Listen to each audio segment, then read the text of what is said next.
Hey everybody. Hi. Welcome back. We are going to be playing ourselves a little one-shot, because, to all of our listeners back home, unfortunately, things have been a little chaotic with a wedding and a lot of travel. Unfortunately, Sarah and Danny are happily married. Damn. It's really tragic. It really was. When I handed him the ring, I was like, this is really gonna put a cramp in our D&D recordings. Yeah, like, our podcast is finished. So anyway, Danny and Sarah are on their beautiful honeymoon, and we wanted to put something. Yeah, the audio we were going to use turned out It's bad. We were recording it for posterity, not for quality. Maybe someday we will re-record it. I'm planning to release her story as a series of novels, so let's get going. So, we find ourselves in the midst of the Masked Mayhem. After the first round is concluded, and the party has limped themselves back into the holding area. However, one of you in particular is troubled by what you had just seen, a bit pensive. Reagan, as you sit waiting for the next round to start, your mind drifts to different times. You had just seen the ghost of Gothric, a fighter who apparently was wearing what looked to be Gothricer colors and armor. From your homeland, the failed rebellious state and once more Duchy of Gothric. And seeing the iconography of the Gothricer army, it still dredges up memories, of some pleasant, memories of Queen Mara, of your sister and father, of hot-tempered Geralt, smirking Deck, and the comforting presence of Jarlus. But such memories, kind as they seem at first, turn sour at the touch of what came after. The bloody ruin carved through your ranks by the Hintillan charge, the crackling power wielded by Elaine von Templar that she raked through your allies. Seeing your father fall at the blade of Erwin von Templar in the Great Defeat. But the armor that you saw wasn't that of the gleaming noble dead. It was battered, older, kept as best as one can on the road, in the mud, clean as one can manage while fighting a war that's already lost. Armor that you remember so keenly even now. Armor of rebels fighting in the name of a dead queen and a lost cause. Rebels like you, Reagan. Like you were not too long ago. As this memory takes you, you remember a specific night. You were 16, 6 years ago from the present day, but 2 years after the final defeat of the Gothricer forces. As the brutal assault from the north, the surprise attack from the Elves of the Harrowing Woods, coincided with Imperial and Hintillan advances from the south, the Gothricer forces found themselves completely overmatched. You were taken captive. After a few months, you managed to find your way out of the POW camp. However, you returned back to your home city of Declaberg, which at this point had been utterly burned by the collective might and wrath of the Elves of the Harrowing Woods, who had not ventured out in almost 1,000 years, but for some reason had chosen this opportunity to inflict some bloody vengeance. Afterwards, you found yourself seeking a cause, and indeed, after some searching, you were rewarded with one. You fell in with a company of resistance fighters, rebels who refused to let the cause die, even as Queen Mara did. Specifically, you met this cell of the Gothricer resistance, which was led by a young man named Kieran Bennick, who was around 4 years older than you, 18 when you met him, and currently 20. There's something about him that reminds you almost of those heroes, of your sister Alex, of your father, of Queen Mara even at times, and everyone who was around them. Kieran is a natural-born leader, and despite some setbacks and some losses, you've all actually managed to wound some of the occupying Amanor forces here and there. The nature of the resistance sets you up in isolated cells as each of you receives orders from one of 3 resistance commanders. In this case, only knowing their call signs of Shroud, Spark, and Slain. At the same time, here you have made some other friends. Others, generally younger, rebels or those who were caught up in the aftermath. It's been a few years as you've gotten to know them, some closer than others. But does everyone want to introduce their characters real quick? Hey guys, it's me, Reagan! Oh my god. My body's going through changes! Puberty's confusing! If I have veto powers, let me I'm veto just kidding. that. I was like, wow, that was a really cool, like big world building thing. That's How a lot of can information. Diana How do I undercut ruin it? that? Now I like to think that Reagan always sounds like that, but she's just like, adopting this voice. My take on her is historically inaccurate. Just... My name is Reagan Kyle, and you killed my father! Prepare to die! Anyway, I'm Reagan again, but this time I'm 6 years younger. Hey! It's true. Next! Not to be confused with Reagan, is Rhea. Mm-hmm. Rhea Strauss? Yeah, She has a Rhea last name. Strauss. Yeah. She's human. Sorceress. Mm-hmm. Chilling. Doing her thing.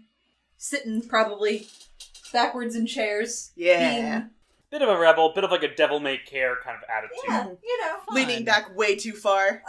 probably just looking gay is what it comes down to. That's fair. Yeah. Strong lesbian energy. My name is Lara Zilk. I am a human. I'm team mom, more or less, but more of the do no harm, take no shit kind. And, Rhea, please put all 4 legs of the chair on the ground. Thank you. You don't tell me what to do. Incredible. We're off to a wonderful start today. And for our listeners, this is actually a bit of a momentous day, as this was not planned. However, we have our first guest on the podcast. Everyone, this is Nathan. Nathan is a very dear old friend of mine. He was there at the beginning of my D&D career. Yeah. Y'all will see... An obnoxious amount of me, eventually. Nathan is, I don't use the term ringer lightly, but Nathan is always willing to come in. He's always ball for whatever weird stuff I'm throwing at him. He's definitely a recurring side member. But yeah, so Nathan has been kind of to jump in with us into this sort of last minute one shot we're doing. So Nathan, can you introduce your character? Well, my name's Forrest. I am a street urchin turned revolutionary murderer. I kill things when they're in the way, mostly, and Reagan's a real good Yeah, I'd say buddy. we're best friends. Besties. Mm-hmm. Yeah, we have matching bracelets. That's really cool that you have It's matching super bracelets. cute. Yeah, we do. It's not a big thing. That's really cool and not stupid at all. Yeah, I know, because I made them. So, sort of rounding out this squad, there's really like 2 sort of distinct groups within this squad. It's Reagan, Rhea, Laura, and Forrest, and they are joined by Darmio Crawl, a one-time squire whose master was killed in the final conflict, who carries a large halberd and a larger grudge, as well as the quietest member of their group, a young ranger named Kinsey Bartles, who rarely speaks, if ever.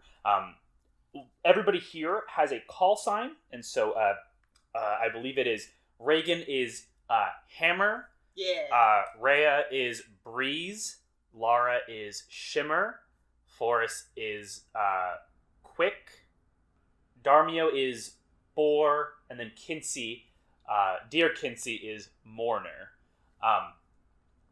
These are sort of the way that y'all are treated in general is as kind of like junior members of the squad, which I don't think sits very well with all of you. The more senior members, the ones that are still around, since y'all have taken some losses recently, there is Kieran, the leader. There is Cho Devago, a gruff and tough dwarf. There's also Acton Sidwell, a human wizard, a bit quiet, keeps to himself. And there's also Raj Karol. They are a half-orc with a warhammer who is pretty tough, sort of the default muscle, which sort of sticks in Darmio's craw a bit. Darmio crawls craw. Because he wanted to be the default muscle. It's true. Recently, you have sort of suffered 2 losses, one of which was Ira Shea. Unfortunately, she died of an illness, and the other one was a halfling who was named Big Jim. Oh no, Big Jim! Yes. I forgot I made Big Jim canon just to murder him! Yeah, well, Big Jim is both canon and dead. You all come together, and it's been a rough few weeks, sort of scraping by, generally not going into towns or villages, moving through the wilderness, and even now, 2 years out, there is still a lessened but still a prominent Aminor presence within the lands of Gothric. Right now, they seem to be in the process of rebuilding, of sort of reasserting control and reminding any belligerent locals of exactly who holds the power in this situation. The last thing that Imperial Masters would wish is for anyone to get any ideas of avenging their queen. You all are currently camped out. There's sort of a small cliff overlooking a low valley, which the Gothric River runs through. The river which leads all the way up into the Herring Woods, and no one's quite sure how much further. The river which runs by the ruined city of Declaberg, which is now referred to as the Ashenburg. You all are here, and the sun is almost completely set as the various members of the group go about preparing for whatever the action is going to be tonight. No one's quite sure what it is yet. Everyone knows that violence is coming. The more senior members are sort of moving around, collecting their various accoutrements, their tools of violence, and the rest of you, are sort of left to your own devices for the next few moments. So, what do all of you do? Well, we already have friendship bracelets. Laura is going back and forth between checking over her spellbook just to make sure everything is copied and prepared for the evening, and sharpening her nails. Shocking grasp hurts a lot more when you stab somebody with it. I mean, fair enough. Reagan's probably just, like, brooding somewhere with either Forrest or whoever will hang out with her for a good brood, or, just kind of waiting to hear, kind of like, shaking the knee, kind of like, when are we going? When are we gonna go? When are we going? Forrest is just taking every opportunity to poke fun of and break the brood wall. That's fair. With lighthearted jokes and nice pokes in the side. You always know what to say, Forrest. It'd be a lot better if I actually said that. It's almost That's like okay. improv. Sometimes all you have is tell, and you can't show. After the war, these things happen. Got him, Rusty. It's been months since we played Reagan. It has. War is bad, probably. That's what I've been told. Oh, man. War never changes. War never changes. And everyone tips their fedoras at the same Yes. time. Oh, God, no. Rhea, what are you doing, Rhea? Rhea is taking a very concentrated not nap. It's like I'm gonna sit here with my eyes closed pretending that I'm, like, super fucking chill right now. Like, this is nothing. But in actuality is, like, listening really hard and, like, entirely focused on looking really fucking cool. All right. How old is Rhea? Between 15 and 17 is Okay. is like the age Bunch range of of. fucking teens. Yeah. Thus the Oh, no, nail yeah. sharpening. I think Kieran is like the oldest, like like the oldest human Yeah, there. he's like 20 at most, so... I think Cho is maybe like mid-20s, but definitely, she's definitely not like the leader. But outside of her, Kieran is the oldest, and he's just 20. He just sort of signed up with the army when he was 17, was there around when things got bad. But as you all sort of going about your preparations, Darmio is over there, and he's just using a whetstone to sharpen the edge on his halberd. Every now and then you can sort of see just the storm cloud hanging over him. Darmio seems to have a sense of when violence is going to happen in particular. He always seems ready for it. Kinsey, none of you really see. He tends to move on his own. Classic Kinsey. But you can be assured that he's crouching in a tree somewhere, keeping an eye on things. Weirdo. He's not weird. I mean, yeah, he is, but you're weird. Shut up. I'm weird in, like, a good way. It's useful. We need to keep eyes out above as well as on the ground. Somebody has to do it. And Kinsey's the best at it. I can't roll my eyes in an audio format, but, like, well, legit. As you all kind of, like, bicker a bit in that friendly way that folks who are used to each other do, there's a moment of tension as you all hear just the gentle footsteps walking towards y'all through the brush.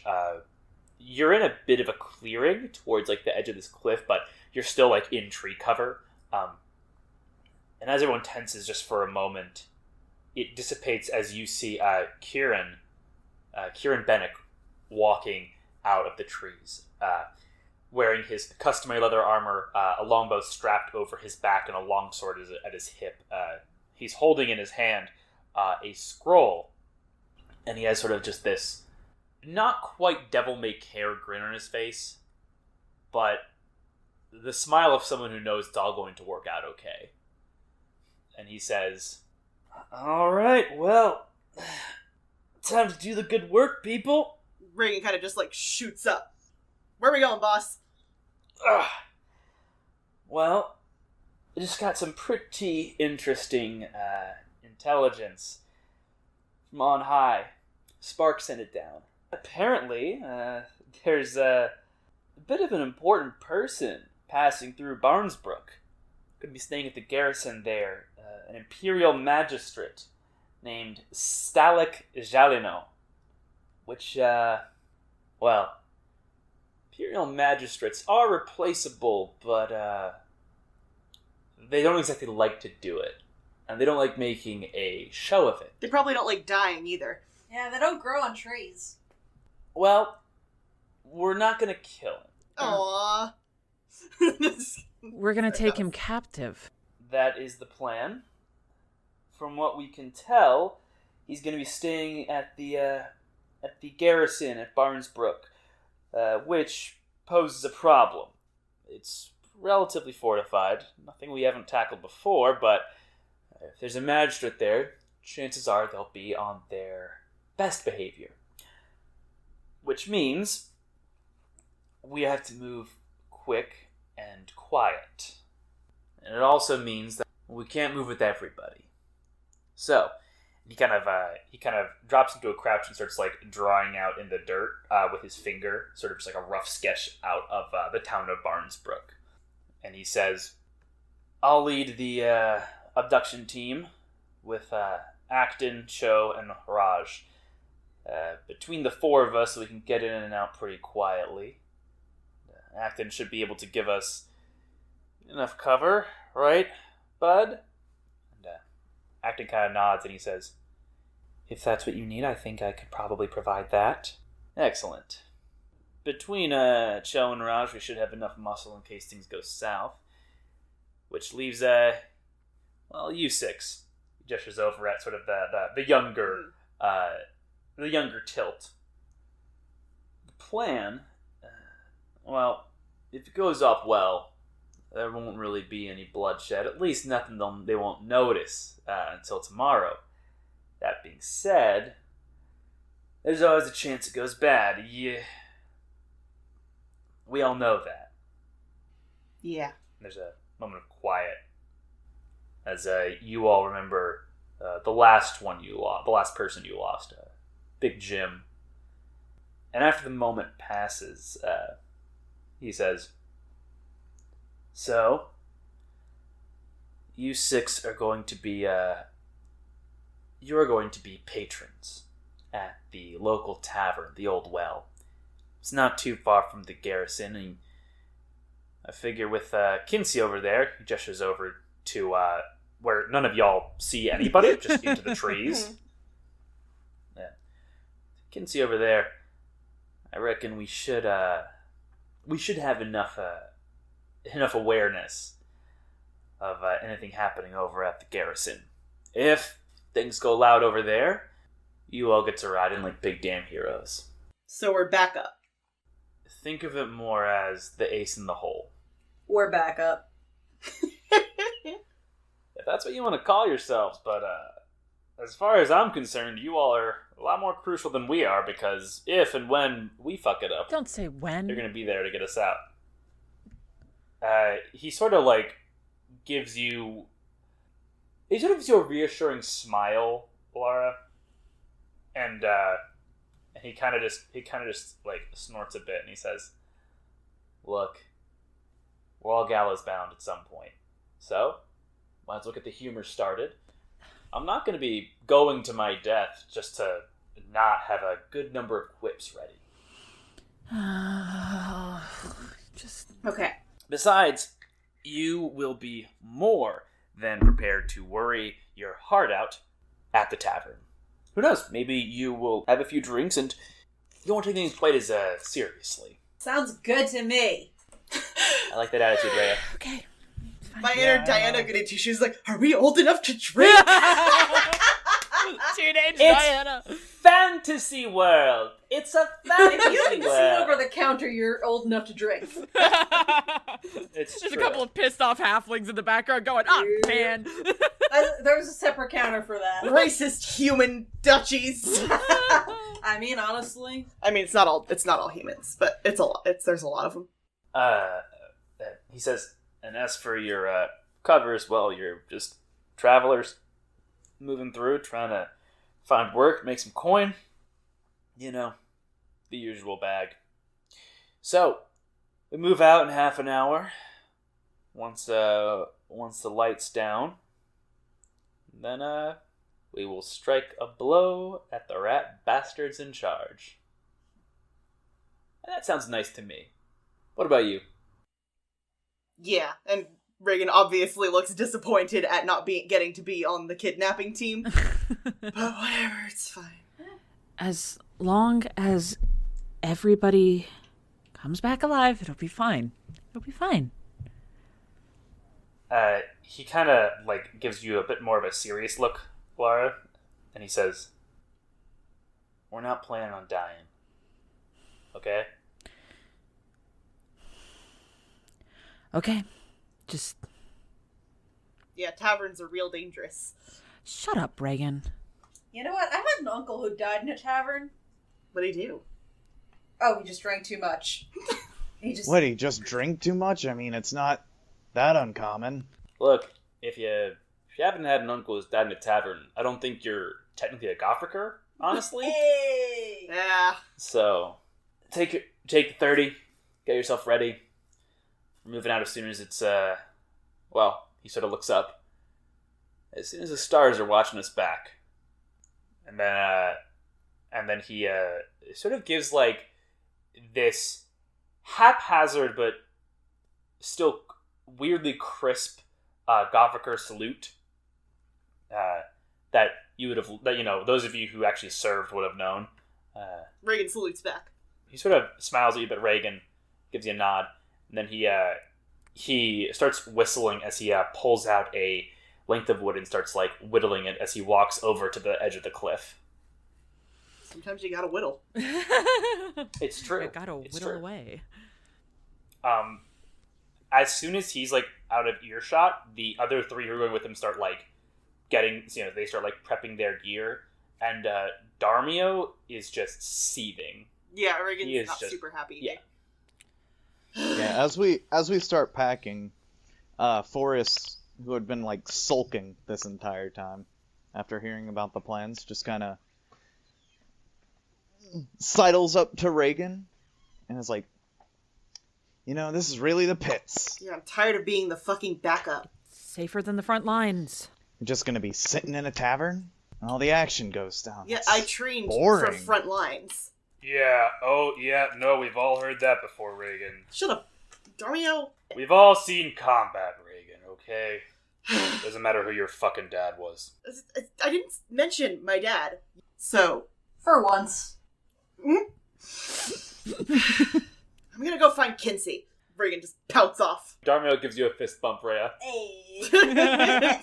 Stick it to her. I don't know if Rhea, has any friends, so much as she has, allies of mutual convenience. I think Rand just takes turns pissing people off. And it's like, all right, who have I not annoyed recently? We gotta spread the love. I do like to imagine that, Darmio and Rhea do have some kind of, unspoken, just, fucking nobles, fucking, these fucking... That they have fist bumped every time, including the very first, without looking at each other first. It just happens. Laura is watching Reagan go, just keeping an eye on her. Reagan kicks something on the way, like a rock or something. So, Reagan, you said you were walking over to find Kinsey? Yeah. It's 2 minutes past, he's, looking around, and you just don't see him. That sounds about right. And then just as you're about to give up, you turn around and he's just kind of, there, sitting in a tree branch, maybe, 10 feet above the ground. Just, making an arrow with, goose feathers. Why do you always have to sneak up on me? He sort of cocks his head a bit, and he looks around, and he says, I didn't. But I was looking there, a minute ago, and... He sort of cocks his head again, says, didn't look good then. Fair enough. Did you hear the mission brief from boss, or were you, up here? I don't know where you are ever, really. He just continues on his arrow, and he says, both. Both you did get the brief, and then you also heard him tell us? Both.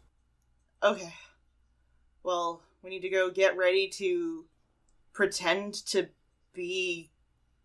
Normal. Yeah. Normal. Whatever the hell that is. He kind of he almost winces at just a little bit. It's very fleeting.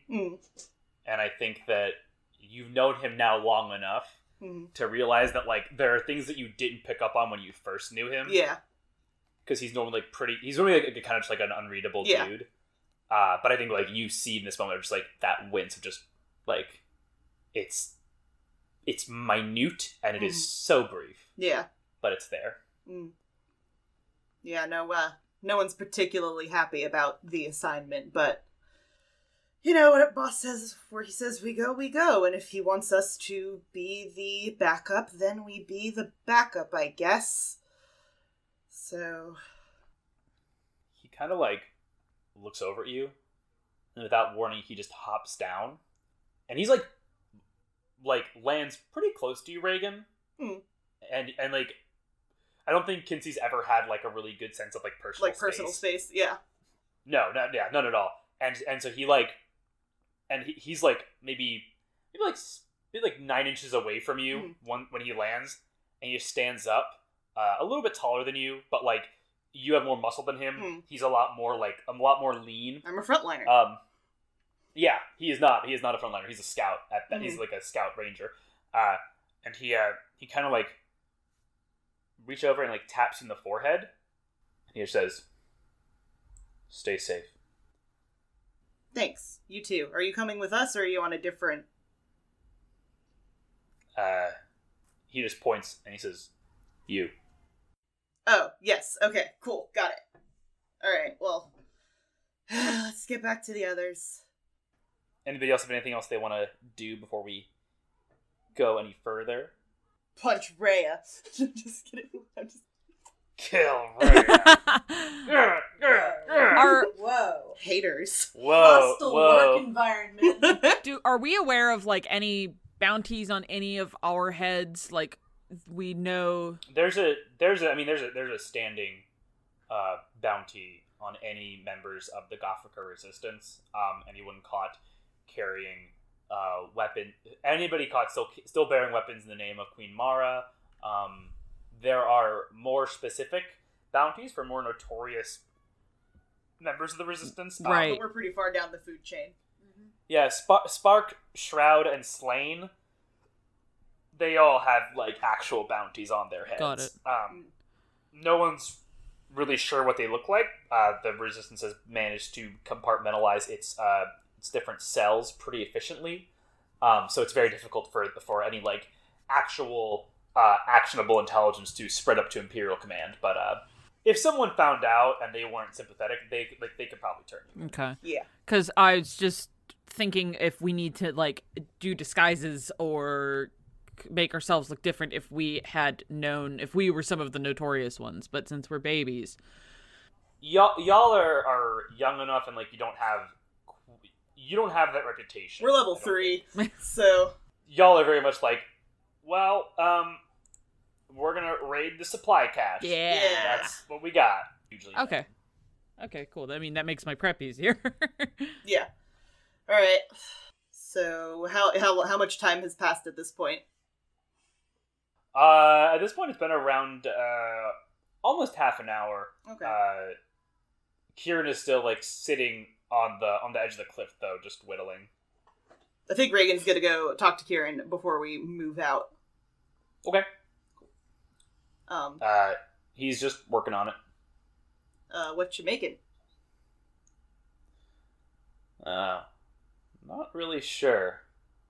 I never really am until it's done. It's kind of the fun of it, you know? Yeah. Totally. Yeah, I know. You don't have to lie, Reagan. Yeah, I don't know. I don't know anything about whittling. Anyway, we about to move out? Yeah. I know you're mad. I know Darmio is too, but he's always mad, but... Well, yeah. Am I gonna be on the crap assignments forever? No. But... Look, I know you've seen a lot. Alright? But, Reagan, you're 16. You were 16 when you started leading this unit. Yeah, and that was too young. But... Right now, what I need is someone with experience who can lead all the other 16-year-olds who didn't grow up holding a sword. I don't think they really want me to, but... Well, if everything goes well, by the time it's actually your turn to take command, they'll have gotten used to it. But for now, you'll make the right call. Okay? Okay. And if they don't listen to you, you're a Kayan. I mean, shit, when I met your old man, that was a recruit. Didn't know what I was doing. I don't think he remembered me at all, but... I'm sure he did. I mean... No, I was literally like a nobody. I was a minor... I was in the scout battalion. He was coming through and inspecting us. But, oh, well. He was different. He was different just like Queen Mara was. You've got a bit of that in you, I think. Maybe not all the way yet, but you're getting there. I mean, I don't want people to listen to me just because of who my dad is. It doesn't really matter out here. No, it probably doesn't. But when the time comes, when a hard call has to be made, and if nobody knows what to do, sometimes having a name can help. Just a little bit. I guess. And from what I can tell, all you need is a little bit. Fair enough. I know. Alright. Well, we'll do our best in the tavern, and you guys, have fun kidnapping the bad guy and, doing the fun part. And she's, mostly just ribbing at this point. She's, diffused. Yeah, he kind of smirks a bit at that as he looks back up at the night sky. And now that the sun is set, you just see the stars over Gothric. Just this massive star field. And he sort of just like sighs happily and he says, "Nothing like it, huh?" Yeah. Yeah, I mean, a lot of poems about the sky here. Oh, yeah. My brother used to like them. Yeah. Knock a few heads for him later. Not today. I mean, do the mission. No, I'm just saying, you know. Remember them for him, you know? Yeah. Alright, he stands, kind of arching his back a bit. He says, "Alright. Let's go be bad guys." Yeah. Alright. So, the group moves out. You all split into sort of like 2s and 3s, just to avoid drawing any further suspicion. And it's been like, y'all been doing this for a minute now. This sort of organic dissolution of your ranks. And you all begin walking over towards the town of Barnsbrook.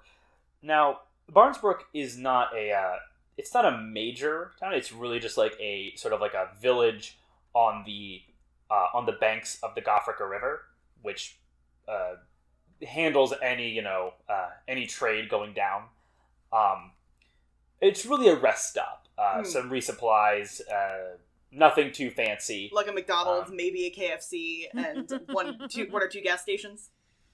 Yeah, it's not a big place, but as you all approach, even in the darker night, even with no moon out above you, there's very clearly a large new structure built there, a squat, ugly fort, sort of resting not on the outskirts of town, but almost like it's been built like in the midst of it. Unlike the sort of more sensible Gothricer designs, this is just pure function and defensibility. This is very clearly an imperial structure.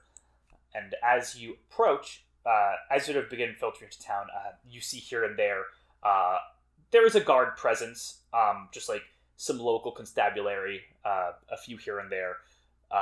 Fuck the constabulary, am I right? Fuck the constabulary! Hey, all constabularies are bastards, you know what I mean? Mm-hmm. Mm-hmm. But as you're moving through, there are, in fact, Imperial, like members of the Imperial garrison moving through. Normally in small patrols of 4, sometimes a few more, but generally around 4 strong. They're just sort of moving through, ostensibly keeping the peace. But as you walk by, there is like just kind of that moment of, what if they recognize me from somewhere? Mm-hmm. What if they know? And each time the first time you walk by, it's sort of a bit of a flare. And then with each successive pass, with each time that you are not actively recognized, there's just a little bit of a relax, a little bit of a release of tension to your shoulders. And then you are in the town square. There is a church to the bull god Pith there, and there's also a sort of, this is sort of closer to the large garrison structure. But you also see the tavern, which is called the Old Well, and the signpost of it, it looks like someone painted it as if the circular signboard is actually like the mouth of the well and you're looking down into it. Which would be kind of like a neat idea, kind of cute, if it wasn't just like really poorly painted. You got the impression they couldn't afford like an actual... Hey, that's classic Gothricer style. Classic Gothricer. It's just kind of shitty. We are a proud nation. You can be proud of shitty things. It's fine. Mm-hmm. It's nuance. It's just nuance. That's all it is. At this point, the other 4, the 4 sort of older fighters have like filtered off on their own. The last one to go is Kieran, who he kind of like turns back and gives y'all just a bit of a reassuring smile and a jaunty little like salute before he just melts into the alleyways. Classic boss. It's true. And then y'all approach the old well. Within, it is, if the signboard was like classic Gothicer, this is Gothicer writ small. It is a little too noisy, a little too cramped, but where the hell else are you gonna go on a night of a new moon? Mm-hmm. Within are a number of folk, real salt of the earth types. You see here and there a few travelers. It looks like there's even a dragonborn who is playing cards over in a corner. Reagan, like, almost walks that way. Lara grabs her by the collar. Like, Mom! Not tonight. Anyway, I just want to arm wrestle him. Over in another corner, there is a musician who's just picking away at a lute, who's just kind of trying. It sounds like they're trying to like sound it out, just like, okay, no. Just like trying to get themselves tuned up for a night of singing for their supper. And then behind the bar, you see just like the most broad-shouldered woman you've ever seen. She has just like really short-cut hair and this sort of like gnarly scar, or from like her right lip in the corner up to her ear, which like slices off the top of her ear. But she seems to be speaking fine and is currently like making drinks for folks. I want a cool scar like that someday. But you all are here. And our job is basically just mingle until shit hits the fan? Yeah, if shit hits the fan. Right. And Kinsey just like immediately sort of like splinters off and gets over to the window that is closest to the garrison and posts himself up as the lookout. Okay, cool. So is he in here with us, or he's just like... Yes. He is in there with you. Okay, cool. Well, we're in a bar. It would probably look weird if we don't have drinks. Are there stools at the bar, or is it one of the standing room only kind of places? There's stools pretty much throughout. Laura's just gonna... It's busy, but it's not like hugely it's not like very densely populated. Gotcha. This region. It's just this is the only place to go. Laura's just gonna perch herself up on a stool and look pretty for a bit and kind of like, oh, hey, bartender, and he just not doing much, kind of watching the whole crowd. Okay. Forrest wants to be on the lookout. Where's, like, the center of, like, where are people congregating? People are generally congregating, sort of around the fireplace. It's like getting into spring, but it's still kind of chilly at night. A lot of it's around the fireplace.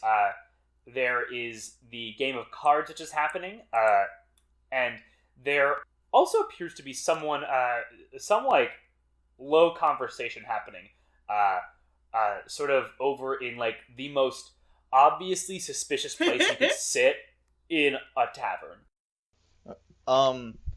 Forrest would like to do his best with a mischievous, that's the word I was trying to say, smile on his face, to kind of eavesdrop just to see what they're talking about. Okay. The mysterious people? Yeah, the people who are obviously trying to be like, oh yes, our grand plans are being laid. Roll me a stealth check and then a perception check. Sure. So stealth we got... I think you're pretty good at both of those, so... 18 on stealth, and perception is a 16. Let's see if they notice you using their amazing keen eyesight. Mm-hmm. Oh, well, they got natural 20. Oh no! Oof. So Forrest, you're just sort of sitting there, being pretty inconspicuous. As you get closer, you start overhearing, by the gods, there's something fishy about him. I can't say what, but every time he comes in here, He's like, what? He just knows how to grow them bigger? That's just it? Bullshit. That's what I said. Bullshit. Hey! You got a problem with us? He's figured out how to make bonsai trees full size. No! The bastard! It's gonna ruin Reagan the whole tree economy. So, you got a problem is towards Forrest? Yeah, because he knows his forest is trying to mosey on up and get some eavesdrop. Reagan's gonna head that way, but Nathan, if you would like to react first. Laura is just kind of like, oh, that's something to keep an eye on from the bar. Not moving yet, though. Forrest, who was super inconspicuously, examining his fingernails. That's my thing. Oh, what's that? You mean my fingernails? He just kind of looks over his shoulder and says, no problem here, friend. I got a little dirt under my nail, though. I was trying to get it out. The man stands up, and you see he's like a full-grown adult. He has like a head on you, and he kind of like takes a step forward, and he says, "Really? Because for all I know, you could be you could be working for him, getting intelligence, and maybe we don't take too kindly to that." And he pulls like his coat back a bit, and you see there's like a very old-looking dagger, which is probably not like probably kind of rusty, but like very clearly like this is like when the drunk dude just goes, "Oh, you want to start fight some me?" shit? Yeah. Bro, you got a problem?" There you are, you bastard! And Reagan's gonna just, like, throw her arm around Forrest, like, put him in a headlock. Hey, you think you can walk away without paying the tab? I won that game of cards fair and square. Now get your ass over here. Stop trying to melt into the shadows over here. I know what you're about. Hey, listen, man, I told you. I just needed to figure out. Had to look through my coin purse. I know where the money is. I got it on me. I just had to find it. Yeah, sure. You had to find it over here because you left your wallet under the table. Yeah, likely story. Sorry, gentlemen, if I don't know if we interrupted your evening. Can I do, like, a pretend drop my wallet and pick it up, like, under the chair? First, I need to do a performance check Sure. from the brain performers. brigade over here. Will that be performance or deception, you think? I think it's Column A, because- column B. I think it's a performance because you're like putting on an act. You do have advantage though because Forrest did help you by sort of agreeing with your with the fiction you created. Right. Well, I rolled 2 19s, so Ooh. there you go. Yeah, 19. Now let's see if That's a this rock. man's cunning insight is. So he got a natural 17, but he does a +0 insight. Yeah, I have +0 +0 on performance, so we are just My rolling god, d20s. this guy, despite Despite being everything. absolutely normal, Uh-huh. he's having an on night. Let's just say. Yeah.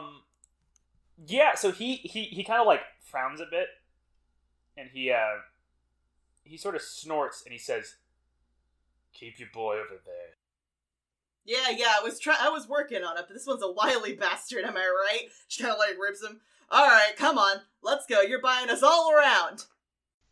as we're walking away, I just Forrest gives Reagan just an ear-to-ear grin, says, "If they're not gonna give us any fun, I just wanted to make some for myself."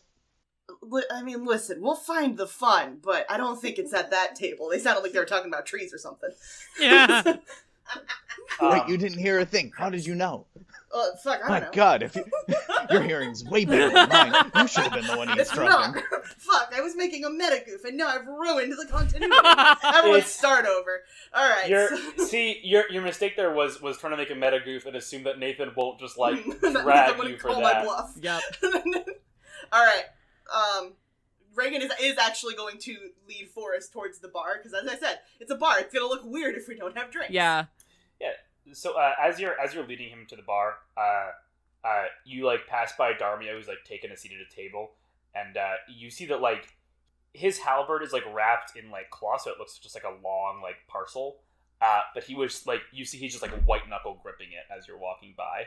That's fair. That seems about right. And Reagan like tries to give an imperceptible nod, whatever her 16-year-old brain thinks that is.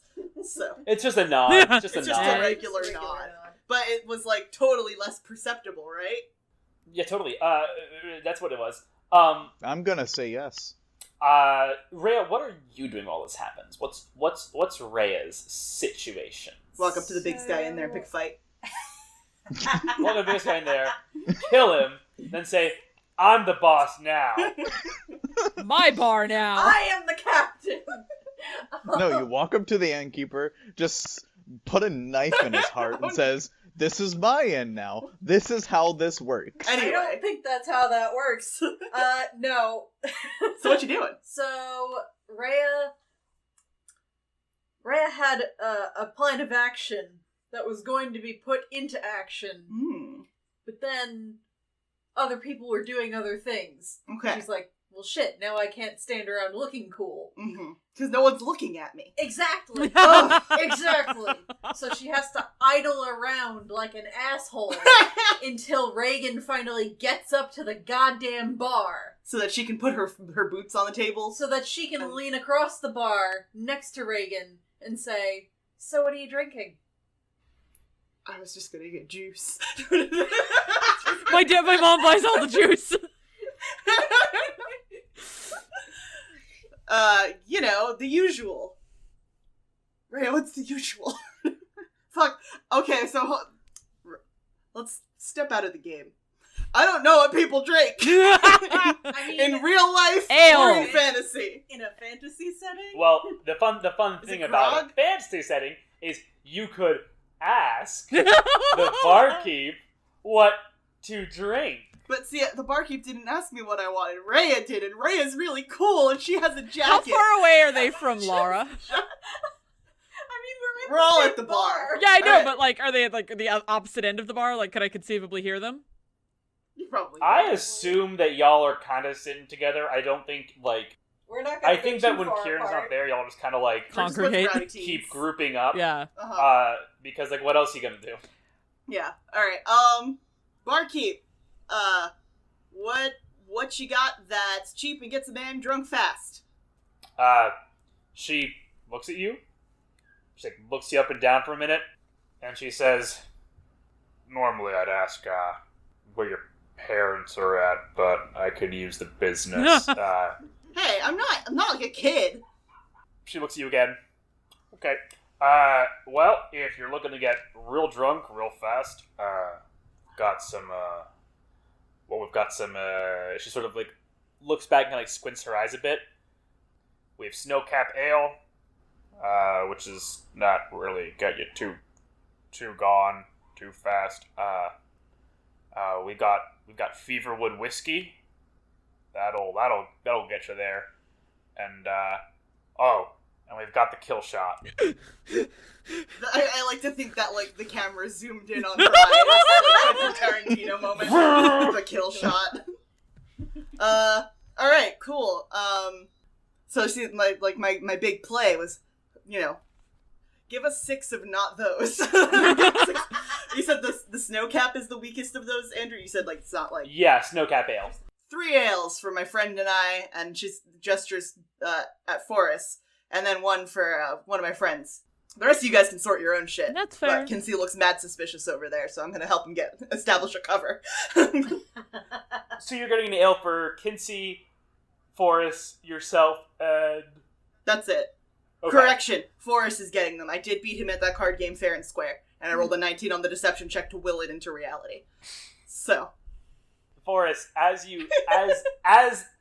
Reagan volunteers you to pay for the drinks, you can sort of feel the eyes of that farmer glaring over at you, as almost as if the only way to properly maintain your cover, Forrest, Would is be to in pay. fact to pay for these drinks. Is Reagan's, like, coin purse, like, within sight of me? For Forrest, yeah, he knows where she keeps her wallet. Could I do my best to dip in and get the coins required to pay from Reagan's coin purse? Absolutely. Mm-hmm. Yeah, roll a sleight of hand. Oh, yep. That's a 24. Yeah, I'm not even gonna have Reagan roll against that. You No, do it. I'm not even gonna bother. Let's just... You just do it. Mm-hmm. I did it. Yeah, you pull out enough coin for it. That wily bastard. Forrest still owes me 3 copper from the war. From the war. To which, yeah, I just kind of give it and says, "Here you go. It's all on me." Look at And that, I a give gentleman. Reagan a sly wink. A gentleman in these times. The barkeep kind of like takes the coin, like looks at it in the firelight, just making sure, like, and then she pulls y'all some drinks. Pulls you three snowcap ales. So yeah, I guess that's what I'm drinking, Rhea. Cool. Can I get a whiskey? She nods and pulls out a glass, pours you out a whiskey, hands it to you. And Rhea looks very pointedly at Reagan. Doesn't drink baby drinks. Yep. Reagan and her ale are gonna go see Kinsey. Some of us have a refined palate. I'm over here like, man, I gotta keep everyone alive, but also I really want to one-up Rhea. Oh my god. Alright. The barkeep actually looks over at you, Lara, and she just sort of says, "And what about you?" What's most popular around here? Alcohol. Is there a favorite, or like a local favorite, or Of our 3 dregs. Do you have a summer shanty I could try? I'm looking for mimosas. A flaming rum punch. Yeah, I'll take a whiskey. She nods. Jesus, Pour- Reagan's over pour here it up, trying pour. not to get drunk on the job. Hey, And everyone else is like, around "Fuck hard. you, Reagan, Whiskey. you fucking dick." Listen, my constitution is high enough. I think I can handle it. I've got a decent constitution myself. You're fucking spellcasters. Well, no, sorcerers are proficient in Constitution saving throws. So, Alright. Yeah, so get fucked, Kyan. I'm a Rhea- warcaster. Rhea- Don't say my Rhea name is, in here. Alright. Andrew, while I'm sitting at the bar nursing my whiskey quietly, am I overhearing anything of interest? Roll me a perception check. Also, Darmy is on his own for getting a drink for his own cover because he made that comment about my dad earlier, so he can get fucked. Dang, young Reagan's so petty. So petty. Adult Reagan's pretty damn petty. Yeah, but young It's Reagan true. is pettier. Yeah. That was a 13, Andrew. 13. Okay, I don't know how he gets them so big. With a 13, you, as you're sitting there, you hear there is a little bit of chatter about like the local bigwig, or the bigwig who's moving through town. The Here and there, magistrate. the magistrates, just like some idle chit chat. Like people speculating like what he's doing. Is he going to be here for long? Is this moving through? That kind of stuff. There's not like a ton of new information, but you do manage to catch just the words. Like here and there, you'll hear wolves. Alright, I'm giving Kinsey a cover drink. Okay. Kinsey is just sitting over there. As you approach, he actually looks like kind of a little perturbed. Well, she's gonna set down the drink, like, within his grabbing distance, but kind of, like, with the attitude of, you don't have to drink it, it's just, it would look weird. Anything, looking weird out there? Or, just mad about public drunkenness?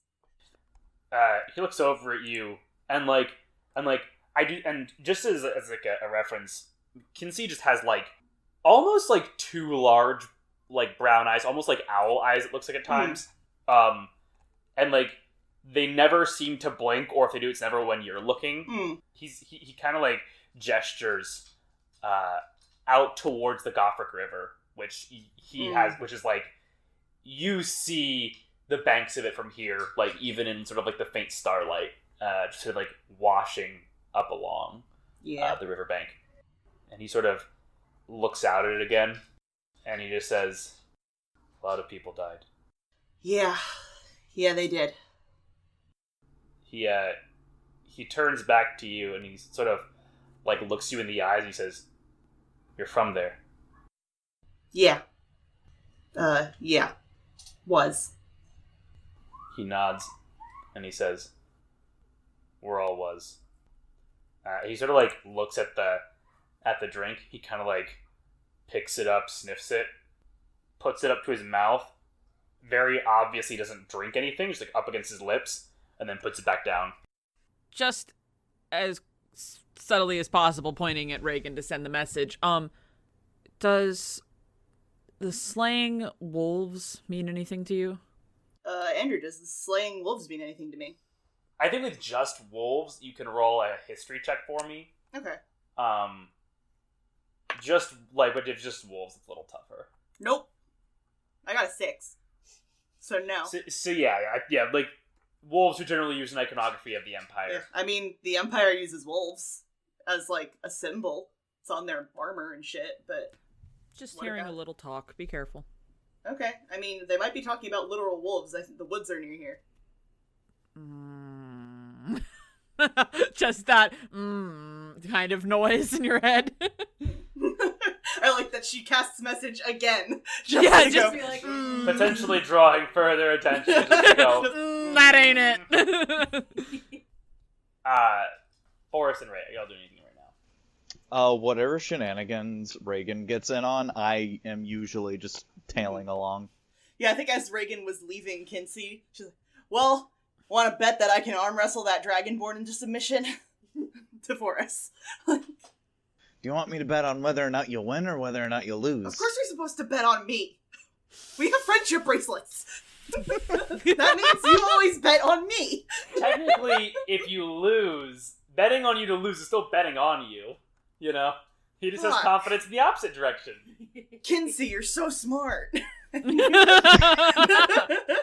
It's funny because Kinsey is not smart at all. I disagree because Reagan doesn't know what smart means. I mean, with a sly smile, Forrest leans in and says, I mean, do you want me to make sure you win? No, this is skill on skill. How dare you, honestly, suggest that I will not... I'm gonna go kick that guy's ass. Let's go. It has escalated. Laura nearly snorts whiskey up her nose. It has escalated from arm wrestle to I'm gonna go kick this guy's ass. So, she's gonna... Yeah, Wait, Forrest no, is don't just do kind that! belligerently laughing at this point. That's fair.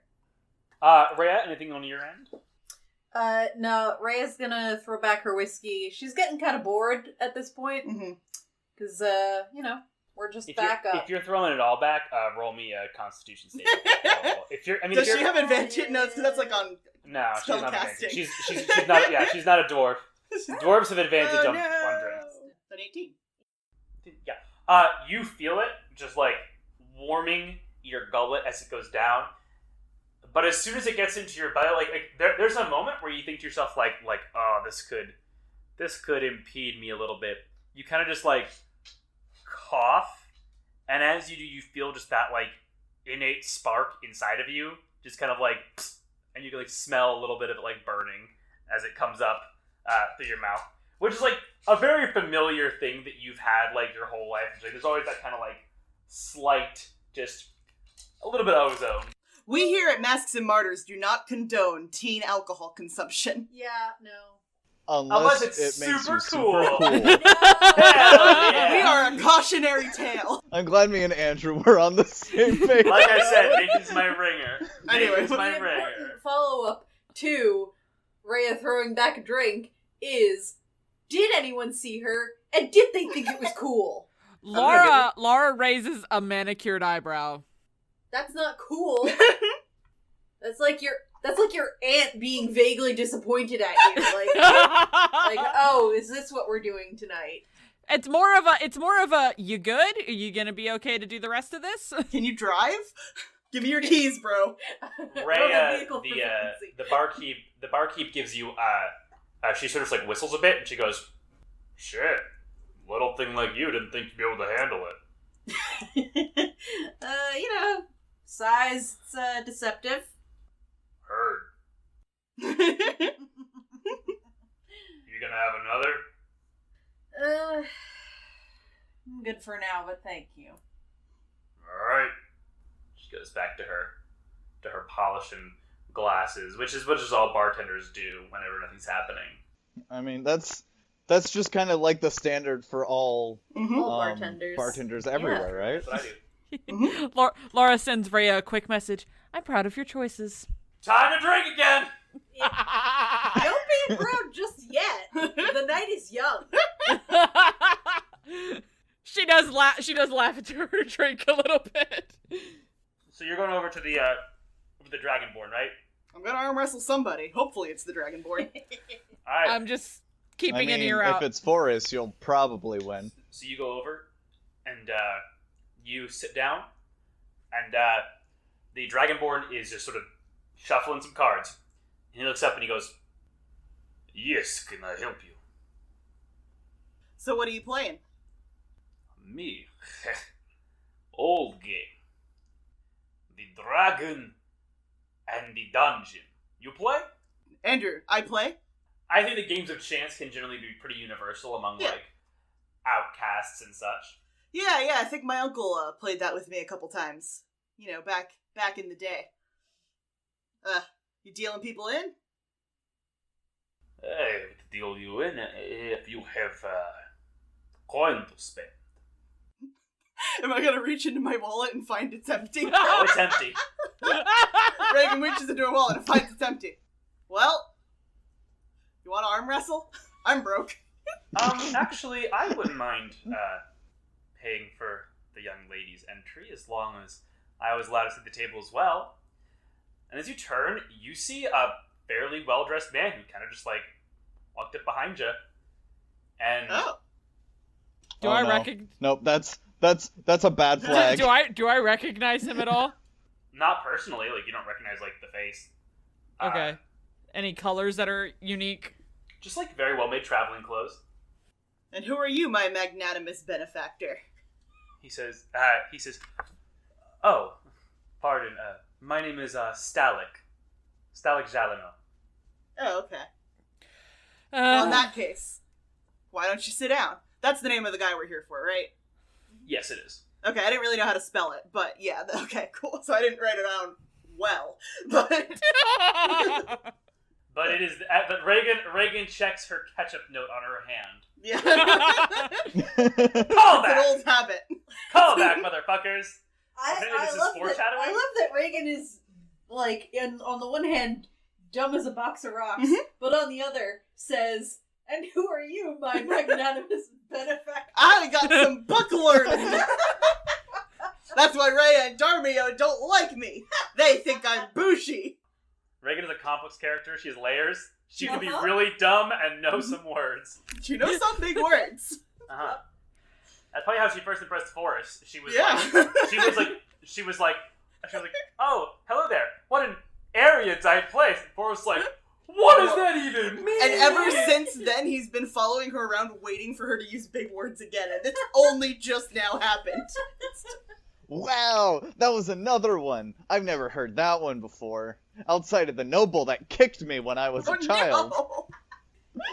Poor Alright. Forrest. He pulls out a chair, and he sits and he says,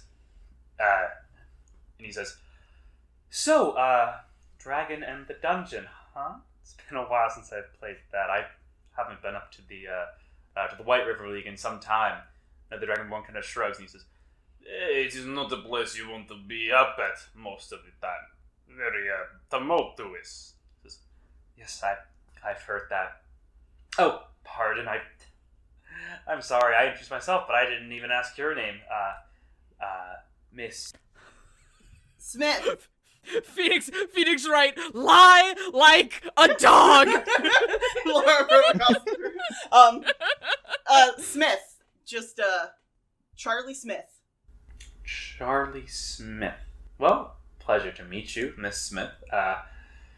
And your companion here is sort of hovering over you. May I have your name as well, sir? Yeah, my name's Gruff.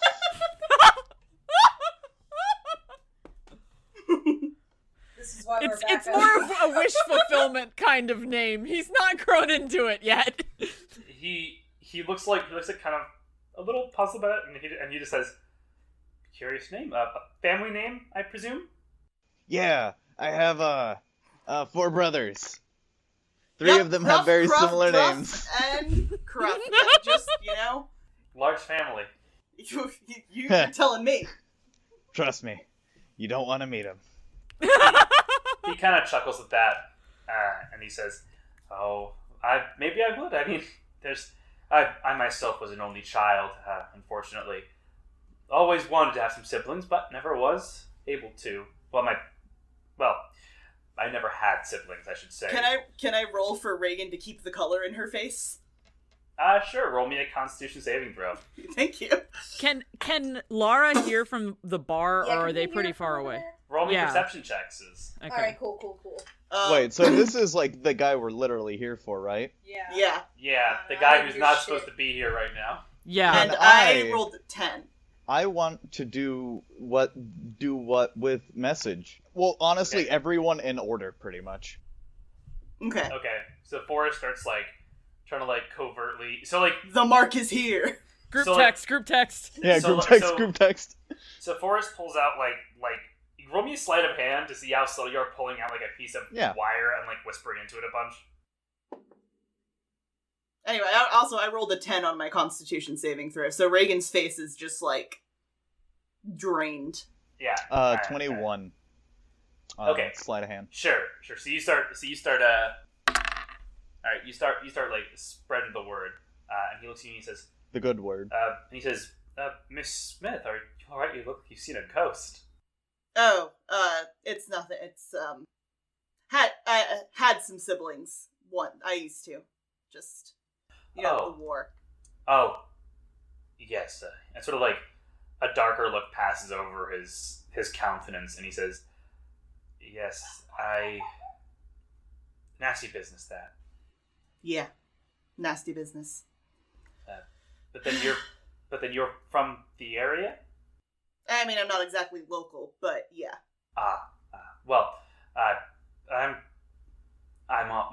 To be quite honest, I'm on a bit of a, not quite a fact-finding journey, but I'm trying to become a bit more acquainted with the local color. Oh. That's so. Yes, well, for my purposes here, apparently I'm going to be here for quite a while, and I'd rather get to know the people I'll be working with, and working for in many cases. Right. How's Forrest's messaging going? Anyone messaging back? Who do you message, what's the order here for us? Just tell me the order Yeah. real quick.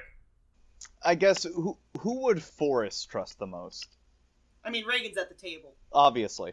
After that. Reagan, that's the guy! Reagan, that's the guy! Reagan, that's him!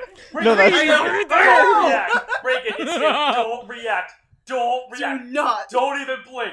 Reagan, he'll see through Talk it. about your dead family. Talk about your Reagan. dead family. List them all, but don't say your last name because that may be a signal.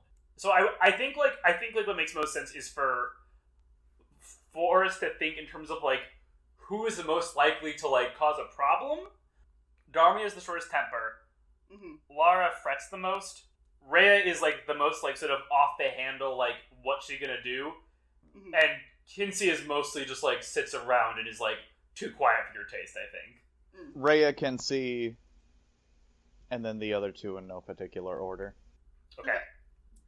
So Rhea, you get the message first. Oh.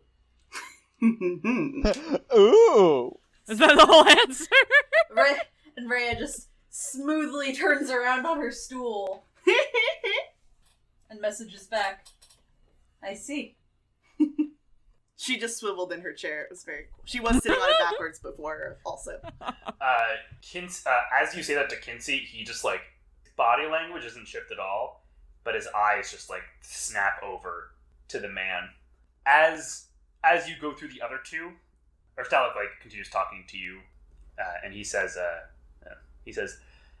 yes, it truly is regrettable what happened.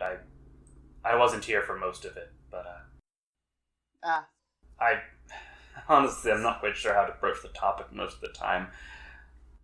How do you say yes? You all fared very well in that final charge, Yeah, you just don't, usually. which is ironic because in 100 years they'll sing songs of the brave last stands of Is now a good time for Rhea to stroll over? Yeah, for because sure. Reagan is getting into her bitter smile territory where she's Yep. about to go off on a fucker. Yeah. We're gonna make self-control rolls. Yeah. Rhea strolls over to their table and throws an arm around Reagan's shoulders. Reagan just, like, visibly flinch. We look dour over here. Oh. Do we have an established code name for Reagan? Not a code name, but, like, a fake An name? alias? Yeah. Probably not, no. Yeah, probably not. I feel like every time you would try and give Rhea, like, a stock one. No, we're the B team. We don't plan. Yeah, we're the backup. Yeah. We don't have code names. The only thing that's consistent is Reagan's last name is always Smith. Well, It's just... I do feel like every time, like, you would, if you ever tried to give Rhea, like, a handle, she would just sort of, like, snort and just not respond to it. You think I'm a Claire? Okay. All right. Sure, asshole. Alright, so we're looking dour over here. Oh, yeah, we're just, talking about the old days. Care to join us for a game? Lighten the mood? Sounds like fun. And she thrusts a hand out to shake the hand of this new fellow. I like that we've all begun ignoring the Dragonborn. Hold on. He can read a room when someone's like, hey, we were on different sides. That last charge, right? Kind of something. But, like, someday they'll sing. It'll be great in the history. Maybe someday it'll be, like, a good thing, right? The HBO miniseries is gonna be dope. Oh man, I'm looking forward to it. Stalik takes the hand that you offer Rhea, and he says, sorry, I don't think I've had the pleasure, Miss, Kala. That's enough for most people. Stalik Jalina. Oh, And, pleasure. Good evening to you too, sir, to the Dragonborn. Oh, am I in this conversation? It seems a bit charged. I mean, you should be, unless these two are too, highfalutin to talk to us. What? No. What does that mean? Oh, fancy. Oh. Not fancy. He looks over at Reagan. She's not fancy. She doesn't look it, right? I'm not. No. I know. I like to think that's why Reagan is such a dust gremlin. It's like Rhea kept calling her fancy. No, I don't bathe. What's soap? Stalik says, well, I mean, as long as the dealer is willing to have you at the table, I'm certain certainly wouldn't mind having more company, since you two seem to know one another. Are you also from Gothric? Oh, gosh, no. Oh, all right. Well, I'm trying to get to know the people of the area, understand them a bit better. Sorry, I brought down the mood. Where are my manners? Let's play a hand, shall we? All right. So now we're gonna play Dungeons and Dragons. Dragons and Dungeons. The dragon and the Dragons dungeon. and Dungeons It's within different. the Dungeons and Dragons. Now, So, As that's going on. yeah. What are Forrest and Laura doing? Well, Forrest kind of looks over to our esteemed guest and says, "Can I buy you a drink?" Certainly. If you'd be willing, I would happily share a drink. Yes. Well, how are you gonna get to know the local culture unless you know the local drinks, right? And Well, I think it's just a 3, but I'd be certainly happy to have one. At least in my experience, the best way to get to know somebody is sharing a drink with them. Well, very well. so first you drink out of it, and then I will, and then we'll pass it around the table, and we'll all share something about ourselves. And then we'll all share her. What was that the name of that very The potent kill shot? drink? Kill Yeah, the kill shot. I will never forget the kill shot. Yeah, can I walk up to the bar and, hey, can I get to zoom in to the eye? Kill shot? She looks over you, zooms in on her eye. You want vroom, the kill shot. I'd like 2, please. All right. And then she just pours it too. Laura's like leaning on her hands, trying to look casual, but like her eyes are like, While she's doing that, what's happening? What are you doing, Laura? Laura is... We're all gonna die, and then I'm gonna be grounded. Laura scoots over on to the like next nearest bar stool up to Forrest and is like, so, what you gonna do with 2 of them, huh? Well, my plan is to get him drunk, and, Your voice down. it's a loud bar. I doubt we would be overheard. The farmer And just whisper. ears behind you. Well, at least in this kind of situation, whispering would be more conspicuous than not. That's fair. But my general plan: get him drunk and get me not drunk. Okay. The old A don't drink classic the Forrest. alcohol. Good classic. Do you want the rest of my whiskey? We'll put it in your glass. Does the kill shot have a commemorative glass, or is it gonna be It's just a gun. It's just a gun. Finally, Andrew's gun has made it into the game. No. The kill shot is just in like this little like stone shot glass. I imagine it's like you can fucking Yeah. smell it. Oh no, yeah, it like Kind of like burns your eyebrows off if you get too close. if you just had just an empty like freshly cleaned one of those, the scents lingered strong enough they could still peel paint. Like it's bad. Ugh. Yeah, like pouring another drink in wouldn't like. Distill it. Yeah, well, it wouldn't work in this kind of situation because it'd be like immediately. Obvious. Yeah. Because like I imagine it's probably clear. But Forrest yeah. is good enough at being tricky, I think, to sleight of hand it. It's not that hard to pretend to drink something. Yeah, that's my plan. Is I was gonna like. Should I go find Pretend- Kieran? That's my general plan and what I want to do, and I will probably just do it now. Should I go get Kieran is what I'm asking. I doubt you could reach him right now, to be completely honest. And don't say that name. Big K. Excuse you. That's Special K. Oh yeah, special case way better. That's fair. So Forrest is gonna bring shots back to the table, and Laura has to make peace with God about the fact that we can't call Dad. I'm gonna slide off this bar stool and just casually make my way out the door Okay. into an alley. So you're going out the door. You're trying to do this like subtly. Subtly, but casually. Like Roll me a you stealth check. know. 'Cause my plan is I'm gonna go into an alley, turn invisible, and come back in with the next patron. That's not bad. That's a 16. Okay. 9 plus 5 is... No, sorry, 14. I'm stupid. 14. Okay, you move with what you consider to be stealth at the door. When I get to an alley, can I throw on invisibility? Yes, you can do that. Is anybody around watching? You can roll a perception check to see if you see anybody. I'm gonna do that. All right. It was bad. It was a 5. You do not see anybody around you. Okay, I'm gonna put on invisibility because I'm a stupid teenager and I'm not gonna check twice. Okay. So while you're doing that, Stalik is just kind of like as the card's being dealt, he's just like asking you all like about like the local customs, like what is this, how does that work, what is that, and after like a few minutes, of y'all just like gritting through it, Forrest comes back with 2 kill shots. Wait, I'm sorry, you mean 2 kill shots? Zoom, zoom. But yeah, what do you got? Well, essentially, I'd like to...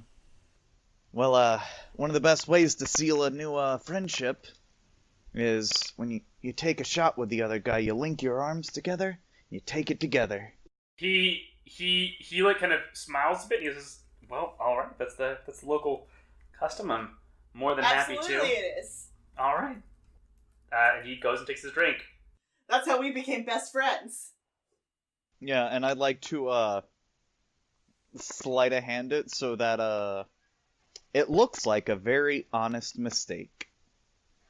Where I don't, completely take the shot, but I just kind of, like, most of it kind of, like, pours, like, down Yeah, my roll me a sleight of hand. neck. God, I Can hope we I- were in a lot of layers. Can I assist with a distraction? Yeah. What do you do? Ray is gonna lean in between them and say, "Wow, I can feel the homoeroticism from here." Yeah. Yeah. Roll me Does that work yeah, in the assist yeah. Roll with me advantage? a sleight of hand. Well, that's better than the last roll by 1. That's a 14 sleight of hand. Okay. He links arms and drinks it, and Stalik doesn't seem to be any the wiser and see his constitution. Oh, buddy. Stalic, like, he looks like he got punched in the face. He just goes, oh, that, whew. Yeah, is that your first time drinking something that strong? Not since the academy. Ooh. Was it Everclear? Reagan indulges in the deep belly laugh that Russian people, I imagine, do when they look at non-Russians drinking whiskey. Vodka? Vodka. And Forrest puts on his best, like, genuinely sorry face, saying, like, I'm sorry, I didn't really consider that maybe you hadn't experienced something like this. I'm really sorry. You're fine. This is all fine. We're playing cards. Yeah, let's play cards. A mischievous smile spreads onto Forrest's face. So we got the mark drunk. Good job, team. Yes. Has the door opened to let me back in like a puppy dog, an invisible puppy dog? The door has opened, and yeah, someone like actually pokes their head out and looks back and forth, and like goes to close the door again, and you can get in through there. I think. Okay, was it anyone important? Just a normal looking bloke. Okay, just a bloke. Just some bloke, guy, man. you know? Just blokes being blokes. What's better than this? There's like 15 minutes past, and he's just like, it's really hitting him now, the kill shot. Yeah, like I think we're waiting for it to hit him before we make our move, and I don't know what the move is. Yeah, but he's like, this is so much stronger than he expected. And it's hey, magistrate, sir, do you need some fresh air? He looks at you and he says, I never said I was a magistrate. This guy, he's so drunk he forgot that he introduced himself as the magistrate. Deception check, deception check. Oh my god! Forrest would like to jump in and says, yeah, you don't remember dog, that? this is a straight up deception check. This is a straight up lie. No! There's an audible slap from somewhere, but no one knows where, as Laura's invisible still. Well, I'm gonna add my plus 2, so I got a 6. Rhea glares daggers at Reagan. You dumb motherfucker. He looks at you for a minute and he says, you look really familiar. Were you there? Who, her? She just has one of those faces. Yeah, I get that all the time. No, you looked like her. You need some air, my dude. Come on, let's get outside. She had a braid. Red hair like yours. I need some air. She almost... But she didn't. Damn shame. Reagan gets up and leaves the table. Mm-hmm. And she goes outside to get some fresh air. Yeah, Forrest goes with her. He's just kind of sitting there, except for Rhea, and he says, did I say I was a magistrate? You might have said something. I thought I heard magician, but... He sort of snickers at that and says, no, that's not me. I'm not the magician. You know, we've all had a few drinks. It's, people get a little off, you know? He nods at that.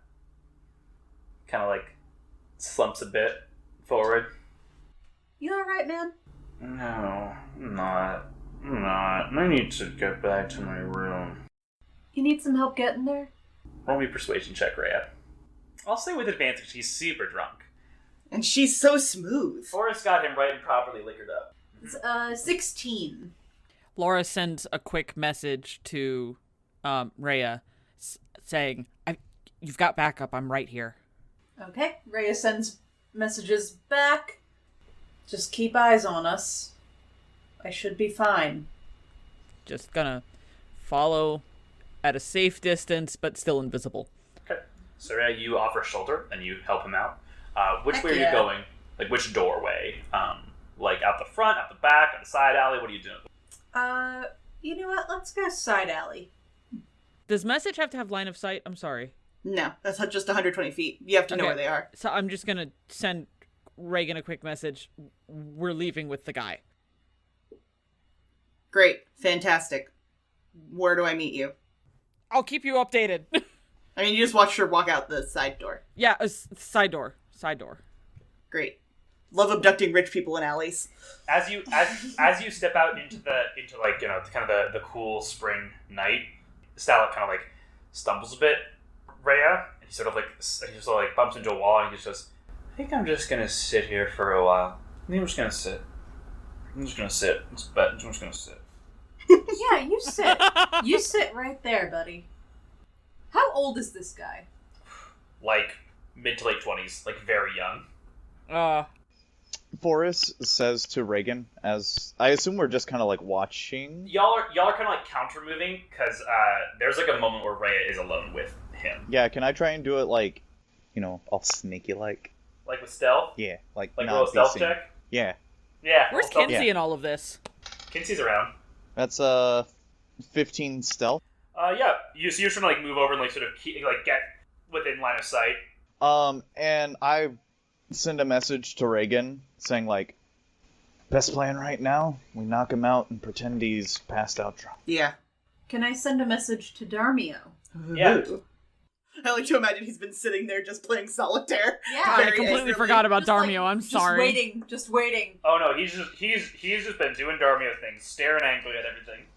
Question, what is the size of this rich man compared to Forrest? He's not very large. He's like a little taller than Forrest Okay. because he's like an adult man size. I'm going to relay this plan to Reagan, Okay. saying, if you try to carry a noble out, Yeah, suspicious. I get it. it'd be too obvious. But I can give him my clothes, and I can just put on a disguise, a magical Right, because disguise. when you use disguise self, you don't need to wear any clothes underneath it, because it's magic. Why would you even wear clothes? Why would you even wear clothes? So, Rhea, you were messaging Darmio? Oh, just to meet me in the side alley. Oh, okay. So I think Darmich gets there first because I think that Reagan and Forrest just have to like counter move. So Darmich Yeah, like gets there Reagan was first. standing there having a panic attack with Forrest, and then she got the message and then went back into business mode. Just, Yeah. All right, let's go. So Darmich steps out into the alleyway, Rhea, and he looks at this dude, and like you just see his knuckles tighten around his like wrapped halberd. Rhea smiles like the cat that got the canary. We have a friend. He nods, and he says, "Good. We should get him out of here." I was hoping you could assist with that. Did Forrest relay his plan to switch outfits with Rhea and Darmio, who actually have this dude? I don't think that he had time to do that because as Yeah. Darmio steps forward, you just hear a voice from the doorway which says, "Don't think you'll be doing that." And there is a very plain-looking man standing there. Shit. So he came out the side door, so this is Rhea and Darmio see this, and Forrest sees, and Laura. Yeah, and he looks at the three of you and he says, "You'll step away from the magistrate now." Do I have eyes on Kinsey? Like, is he still in the window? You're outside right now, right? Right, but he was in a window. Roll me a perception check. Nope. I got an 8. Okay, yeah, you do not see Kinsey. I never see Kinsey. The man just kind of like staring at the three of you, and he says, "Walk away now." Message is silent, right? It is So your silent. mouth moves. Laura sends a quick message to Reagan. That does break concentrate. It does break your invisibility. Oh, Yeah. it does. Oh, never 'Cause you're mind. casting a spell. Okay, so actually I'm not invisible anymore because I cast it earlier. Yeah, you did break invisibility So earlier. yeah, you're visible. But the man just sort of looks at you and he says, "This is your last chance. Walk away from the magistrate, and I'm nobody sorry, gets the dead." who now? The magistrate. Walk away now. Rhea looks at Dormio. And looks back at this man. Yeah, I don't think that's happening tonight. I'm gonna do shocking grasp. Okay, make an attack roll for me. 17. Okay, 17 hits. Roll damage. Hey. It's 1d8. Yeah. Hey, I rolled a 5. That's not terrible. Molgoth strength. Molgoth strength. As soon as Rhea says, that's not going to happen tonight, this man surges forward. Faster that, like, Lara, you almost instinctively throw your hand out and manage to, like, clutch onto him for a minute, sending lightning coursing into him. But digging my fingernails in. As he runs, he reaches into his cloak, pulls out a short sword, and just slashes it at your head as he runs by. That is a 22 versus AC. Yeah, that hits. And you take... Where did my D6 go? Laura, you're going to take... that is 9 points of slashing damage. Wow. Okay. He continues to... he runs past you at that point, and he's just gonna... He's going to pull back his sword again, and he's gonna go right at you, Rhea. Can I cast shield? You can. He got a 17. So if and the thing with shield is you can choose to cast shield once you know the roll. So you don't have to cast it here if it wouldn't hit. Okay, so since it wouldn't work, you can save the slot. Okay. Okay, so, Rhea, you take 7 points of slashing damage. Time to roll for initiative? Yes, now rolling for initiative, everybody. Woo! Oh, jeez. Well, that makes sense, I guess. Yep, no, I did the best I could. It's an effective 4. Darmio got a work a man's 4. So did Reagan, but I have a +1. Damn. Reagan. Damn, y'all. This is why we're the B team. Teenagers! Fucking back up. Boss was right! Boss was so right! Maybe we are too young. I'm gonna have to roll a new character and we're gonna have to restart the podcast.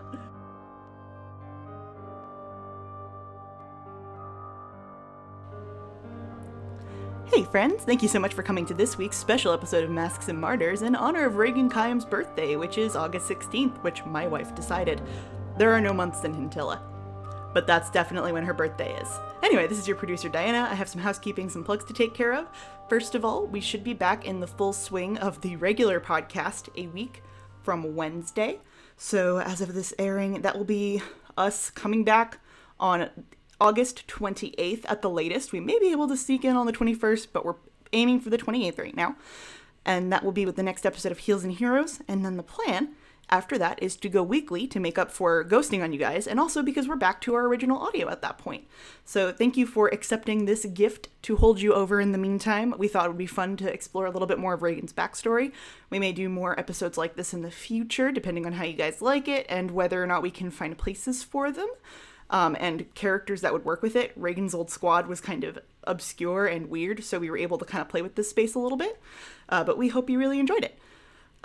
So if you're enjoying the show, we would love if you left us a review or wherever you're listening, most likely on iTunes. I should get us on Spotify one of these days, huh? Maybe I'll do that this week.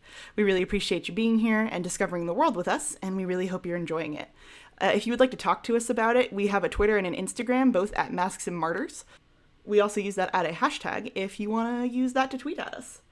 If you like this show, you might like the other podcasts on the Nerdification Media Network. I believe last time I was talking to you guys, we had just added the Write Anything podcast. We also have another actual play podcast, Dwarf Stars and Dreadnoughts, on the network. You can check that out anywhere where you're also listening to this.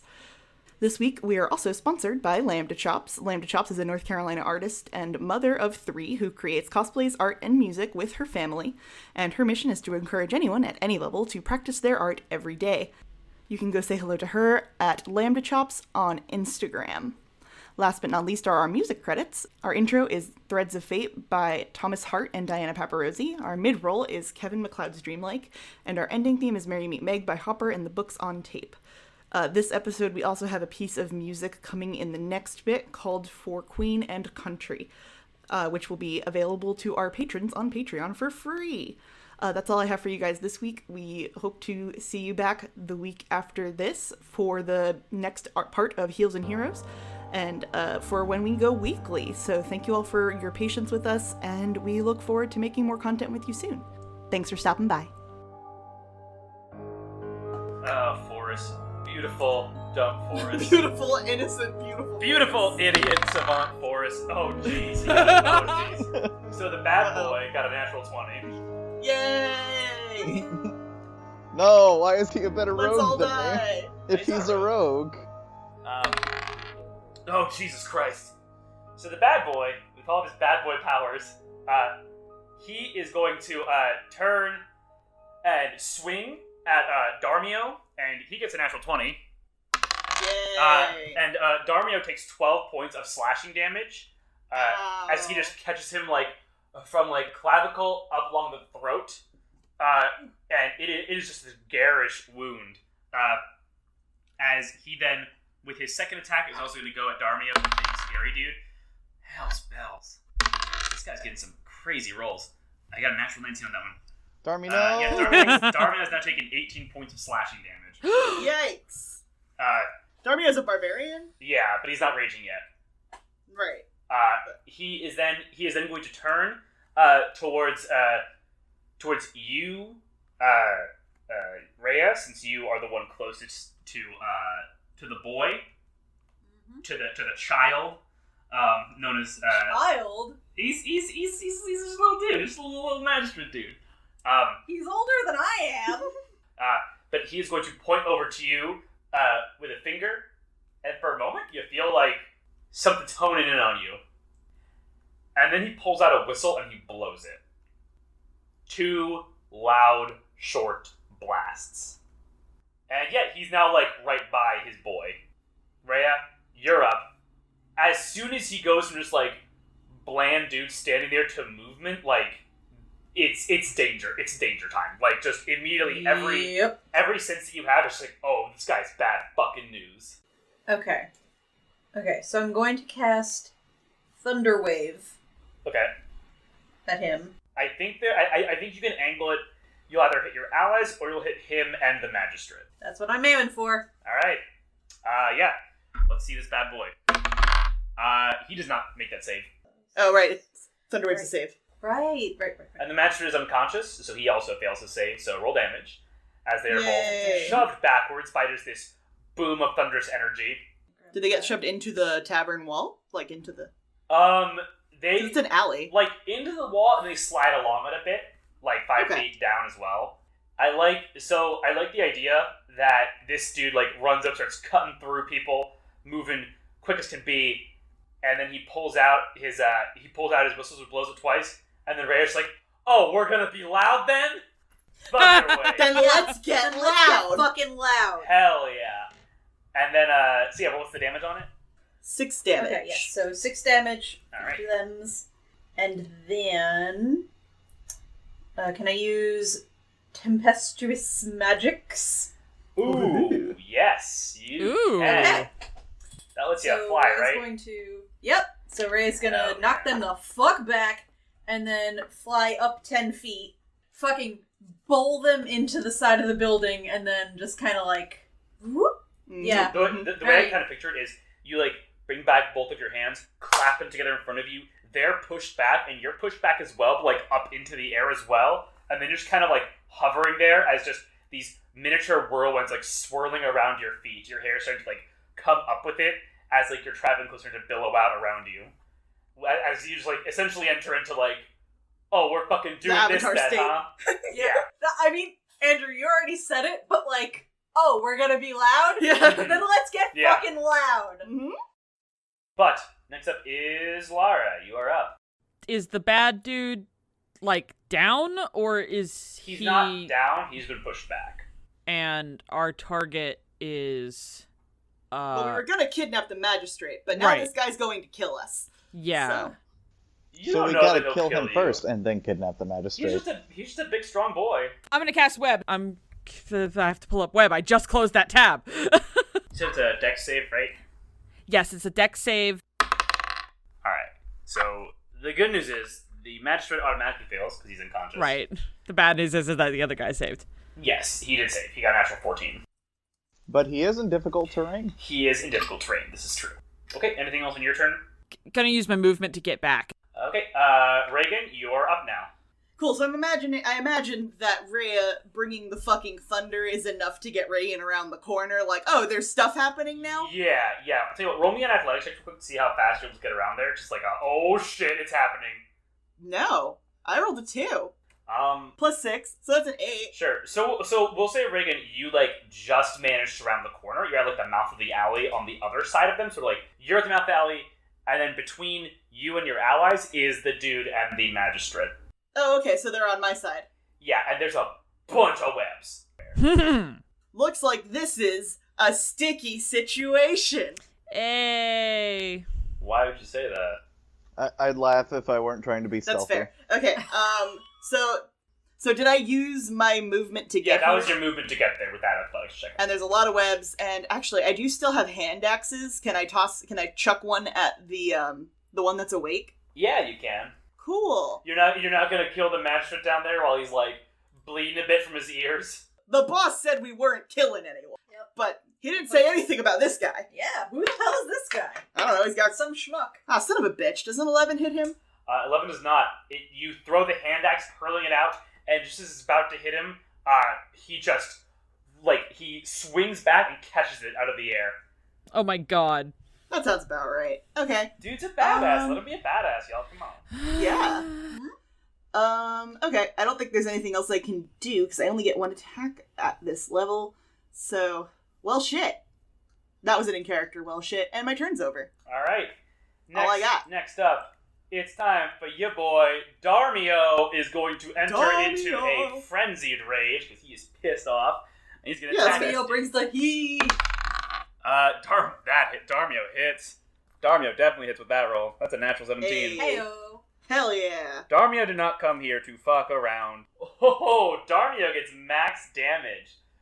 Hey. Darmio does 15 points of damage to this guy as he just lets out Yes. this roar, almost as loud as Rhea's thunder, as just the anger which is always present inside of him rips through his veins as he slams his halberd into the man's calf, and you can just see it buried like halfway down into it. It's a bad wound. He's then going to stand in the way of between the dude and Rhea and Lara. Then it is time for you know him, you love him, Forrest. Forrest watched the whole exchange with the hand axe, thinks to himself, he can't catch two, and throws a dagger at him. Let's see if he can. Roll me an attack roll, my guy. 21. He cannot. He cannot. Does level 3 get sneak attack? Yeah. Yeah, I have sneak attack at this Fuck level. yeah. So it's 2d6 for your sneak attack right now. Yep, and a d4 for the dagger. Yeah. Forrest is jacked as hell. I love him. He's a good friend. He is. My best friend. 11 damage. 11 damage, nice. And I would like to use my bonus action to hide. Roll me a stealth check. Hide in the web. Well, no, I'm around the corner, right? Yeah, that's true. So I just go back around the corner, 21. Nice, yeah. So you just throw the dagger. Before he even looks back, you're just like... You don't even wait to see if it hits. You just throw it. It's like, hey, it wasn't that girl's turn. She's supposed to wait her turn. Action economy, my ass! I make eyes at Reagan and just be like, teamwork. Ray's just like, you just showed me up. Hell yeah. But I'll take it. Okay, so it is now his turn again. He is going to hurl a hand axe at you, Rhea, in the air. I did just give him one. It's true, and he has advantage into this one since he marked you. Rhea, there's a natural 19, so I think hits. Yeah. And then you're going to take 9 points of slashing damage as it just buries itself still in up? your shoulder. Not happy, but I'm up. With his other attack, he is going to reach into his belt, pull out a dart, and he's going to throw a dart over at Darmio, trying to hit him. And he hits the boy. The boy's not hard to hit. But Darmio's a big boy, and he only takes half damage now. Yay. But he's still looking pretty rough, as his 6 is reduced to 3. Darmio is out of 35. He's taken 21 points of damage. He's looking. His breathing's getting a little heavy from just that neck wound. It's pretty rough. Then Bad Boy is going to blow a whistle, once more, just 2 loud, sharp bursts of like a whistle noise. Mine was a kazoo. It's not a kazoo, it's a real whistle, I swear. Sure. And that is going to be his turn. No, he's going to use his second wind, actually. Look, this guy ain't a chump. He's not a chump. He's a strong boy with strong feelings about how the economy should work. It's just economic anxiety, you guys. That's all it ever is. That's his turn. And then, as he's doing that, you just see from above, just vroom, the thrum of a bowstring, and an arrow shoots at him, punches into his shoulder. Yes. There he is. As Kinsey, from the rooftops, just is already beginning to knock another arrow, just steady-handed, calm as can be, just time for the next shot. Always. Kinsey is reliable. He is. He's all reliable. Then it is Rhea's turn. Rhea time? It's always been Rhea time. Okay. First, I do have a question, because I'm not used to Sorcering. to the sorcering. For sure. So, I was airborne. Do I continue to stay airborne? The way I'll rule it here, I think, is like if you continue casting, if you keep casting first level or higher spells, you can stay airborne. Okay. If not, you'll drift back down. Oh, okay. Okay. That's I think it's like a fine way to resolve it. Okay. Yeah. But like a drift down, not a sharp fall down. Yeah. Okay. That's all the blood she So- just coughed up. Yeah, Rhea looks fucking rough, y'all. Yeah, Laura's got her eyes on her. Yeah. Rough and so pissed. She's going to use Lightning Lore on our gentleman caller. Okay. It's a strength save, right? Yes, it is. Okay. Oh, he does not save. Got a modified 7. He does not save. He is pulled up to 10 feet in a straight line into the air. Yes. Because that is where Rhea is. Fuck yeah. And he takes 1d8 lightning damage. Hell yeah. And then do you drop him? Oh, you fucking know I'm gonna drop him. Drop him in I'm the gonna web. drop Drop him in the web. His ass. Drop him in the web. Drop him in the web. That's an 8. Max damage. Max damage. And then he also takes 1d6 falling from 10 feet. Only a 1. Just one. He has to do a new dexterity saving throw because every time a creature starts its turn in the webs or that enters them has to make a dexterity saving throw. Okay. Yeah, I can drop him in the web, right?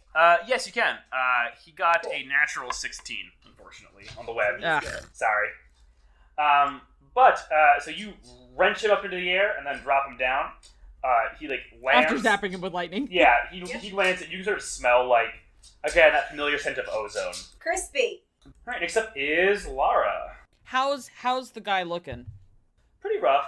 He's taking some damage, taking some beats. I guess I'm gonna cast magic missile and try and put this guy down. Okay. Roll me damage. Do you want 3d4s or do you want 1d4 multiplied by 3? Whatever is easiest. Okay, so my one roll times 3. Yeah, what's your roll? 4. Okay, max damage. Alright, Yes. 15. Cool. Alright, so 3 darts of Arcane Force rip out and punch into this dude. Essentially 3, translucent fists just pummel into him. And you can just see under his clothes it's essentially indentations on him. And he's looking rough. Anything else in your turn? I'm gonna move under Rhea just in case. Oh, because I'm drifting. I'm gonna start drifting down. I'm just worried that there might be something bad that happens and you drop like a stone on accident. Okay, so, after that, it is... Okay, Reagan. Let's see if I can kill steal this. The team did all this damage, and now I'm just gonna come in and do one and be like, I did it. time It's me. for Reagan. Am I able, with the difficult terrain, to get to him? Am I close enough to melee? Yeah, I think so. If I use my movement. Yeah, I Okay. think so. So I'm gonna do that. Are we flanking since Darmio's in front? And I'm coming up from behind. So, technically you're on the same side as Darmy now because he got wrenched forward 10 feet. Oh, am I? Yeah, because he got wrenched forward 10 feet. Okay, By the got you. lightning. Oh, right. He got wrenched up when you Yeah, dropped. like up and back, because you got range 10 feet. Okay, so we're not flanking. Does an 18 hit? 18 hits, yeah, roll damage. Cool. Leave my friends alone! That's a whole 7 damage. Okay. 9. I get dueling. You do get dueling. Alright, he is looking really rough. Oh, I want to use action search. I forgot I do have that one. Yay! Like, what do I still have? I'm a babe. I am baby. Little baby. 19. So 19 hits because an 18 hit. And then that's another 8 damage. 8 damage. He's looking rough. Oh, and I want to do disarming attack. Okay. So when you hit a creature with a weapon attack, you can expend a superiority die, blah, blah, blah. So he needs to make a save DC 14. Well, he got a natural 16, so I think he saves. Does he still take the damage if he saves? He does. Okay. Always take the damage. Then he takes 4 more. Alright. Okay, so Reagan's there now. Darmio is going to also swing 2 attacks because he is now in a frenzy. Yeah. And he gets to use his bonus action, so one of those misses, one of those hits. As the guy managed to catch on the short sword the haft of the halberd, and then Darmio pulls it back, flips it, and swings around with the hammer on the small of it, and just cracks into the dude's skull. And you can see blood flowing freely as he takes 8 points of damage, and he is just barely standing up now. Hey. Which is sort of impressive, just how much punishment this guy's taken from all of you, just wailing on him, and he's sort of standing there, just blood pouring over his eye. You are up now, Forrest. Finish him. Finish him. Dagger attack. Yeah. Yeah! That's an 11. Or actually, no, do I have an advantage? Because you were hidden. You were sufficiently hidden. Yes. 17. Yay! 17 hits. Roll damage. Dagger attack. We are totally doing our secret handshake after this in victory. Fuck yeah. Yeah. Yeah. What's your damage? I don't know, Andrew. What's your Hold on, I have to do basic arithmetic. 14. All right. So he looks over, sort of just stumbling a bit from the force of all his successive blows from the hammer, which has cracked his skull clearly. He looks over at pretty much all of you who are now on one side of him, and he raises up his sword, and then just boom, dagger, back of the neck, Yeah. and he goes down. Hell yeah, Um, Forrest. And for the rest of my turn, can I use a bonus action to do Sick backflip. make a perception check to spot any hidden creature? Basically to see if anyone's trying to sneak up on us. Roll me a perception check. Sure. 23. So, no one is trying to sneak up on you, but as you glance around, as the din of battle and the adrenaline stops pumping for just a moment, you see pouring out of the gates appear to be around 5 detachments of garrisoned Imperials, and they are moving very quickly. Okay, what direction are they coming from us, from the side I am on or the side that everyone else is on? So, this alley is a dead end. It's primarily for storage. You're at the mouth of the alley. They're coming at you right now. They're still a little ways away, but there is not much time here in this So I send a message to Reagan saying, good news, we got him. Bad news, there are a lot of people coming. Shit. Also, grab my daggers. Back in the tavern. Yeah. Shit. No. We gotta scatter. We gotta get the fuck out of here. You guys look like you're covered in blood. We gotta go. Alright, lightning quick, what do we do about the Leave him. minister?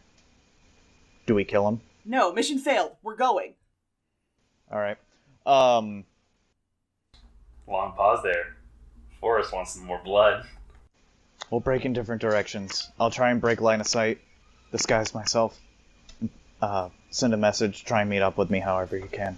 I'll meet up at... I guess back at the encampment would be our standard operating procedure. Yeah. Yeah. All right. So Forrest, if you're bolting first, I need you to make me a stealth check. Sure. It's gonna be a tough DC because they are like 11. Oh boy. My goal is I'm just trying to break line of sight and cast Disguise Self. Yeah. So you start just peeling off, and you're going. 5 of them break off in your direction. Okay, how familiar am I with this city? Knowing that I have the Urchin City secrets. You're not super familiar, but you pretty much know how like towns are laid out. Okay. And so you just start bolting as you go. I'm going to bolt for the next alley that I believe will not be a dead end. Okay, so as you're going that way, you like pass through this alley, and then you just hear a bunch of shouts. You turn back for a second, and suddenly there's a wall there. And you see Acton, the wizard, is like standing further into the alley, and he says, "Come on! Come the fuck on!" Coming on! And while I'm running, I disguise myself. Yeah. Meanwhile, the rest of you, what are you doing in this scenario? In the back of this dead end. Like, backs against the Yeah. wall, kinda. And there's a bunch of people Yeah. that will be here soon. Rhea is flying. How high is the roof on the next building? It's around 15 feet, so you could like burn some spells to try and get up. Launch yourself. Myself, but can I carry anyone? I don't know if I'm... No. Do you Not, have like, that strong pull enough. spell? Like, can you cast that again? Oh, like the Whatever lightning? you use The to pull lightning? the... Oh, yeah, you know? You could try. You could only probably get like 2 of them. That's okay. Well, I have a plan for me. I can't do it for anybody Oh, else. okay. That's fine. Just tell me what y'all are doing. Just tell me what everyone's doing. I think I have something to deal with the people that are coming at us.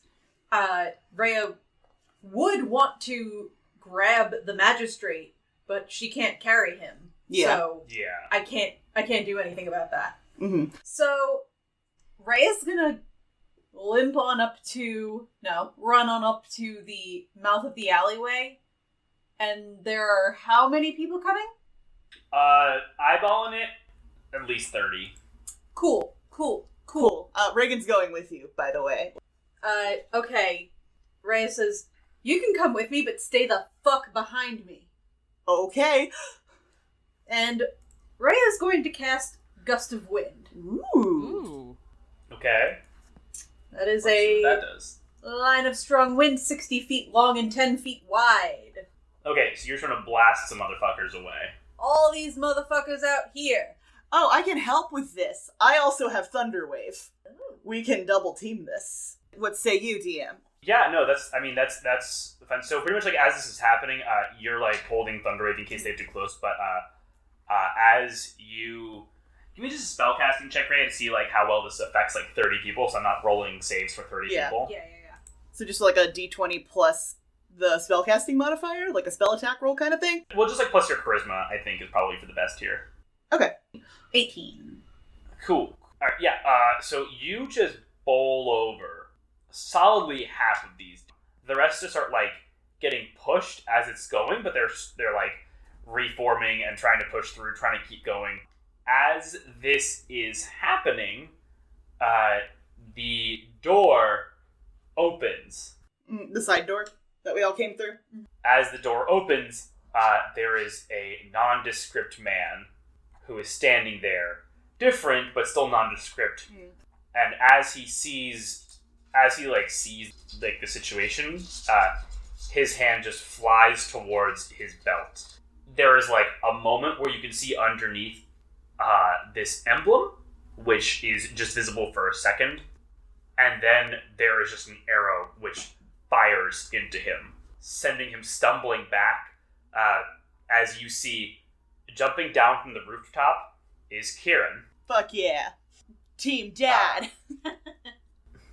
He looks at the situation, sort of spits on the ground a bit, and he says, "Move now."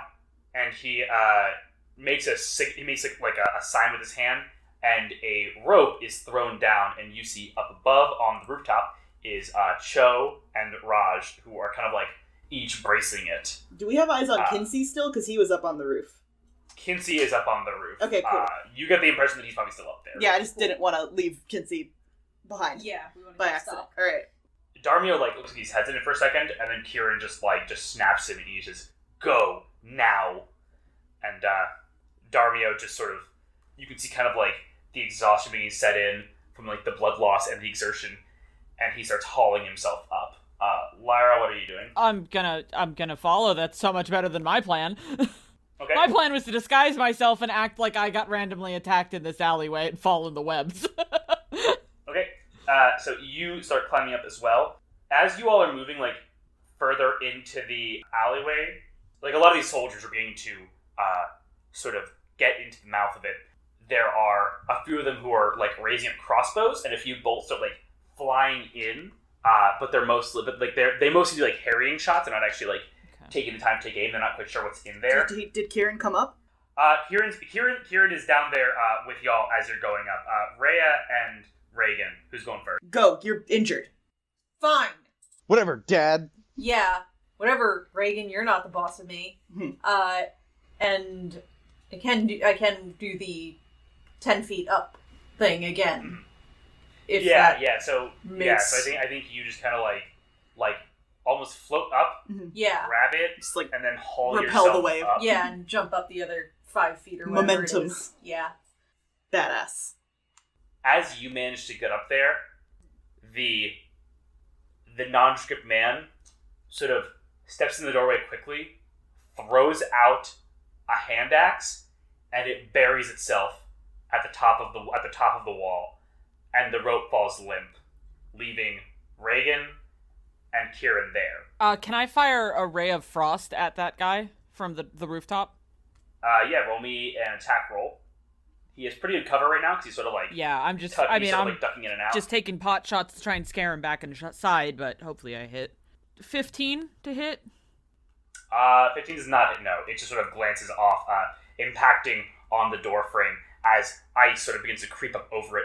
As this is happening, you just see there are every now and then there's an arrow, just sort of there will be an arrow fired from Kinsey into the main press of these guys who are starting to make their way into the alley, trying to slow them, but there are just so many of them, and they're all raising shields to get through. As this is happening, Kieran looks at the situation. He looks at you, Reagan, and he says, "Come on, I'll give you a boost." And he kind of goes to set to help you leap up. No, I'm not leaving you here. Reagan, take the boost. No. Get them out of here. Reagan, that's an order. Fine. And she takes the boost, and can I lean down to try and help her up? Yeah. There's people that are grab him. Reagan immediately is going to try to turn back and reach for Kieran, who is not gonna be. It's not gonna work. He sort of gives you a bit of a wry smile for a second, and then just a crossbow bolt, boom, impacts in his shoulder. He turns around and he says, "All right, I can think of worse ways." And he pulls out his longsword and just charges forward into the press of them. Go. No, motherfucker! We can still get him! No, we have to go! He's dead, we have to go! He's not dead yet! We haven't... He's right there!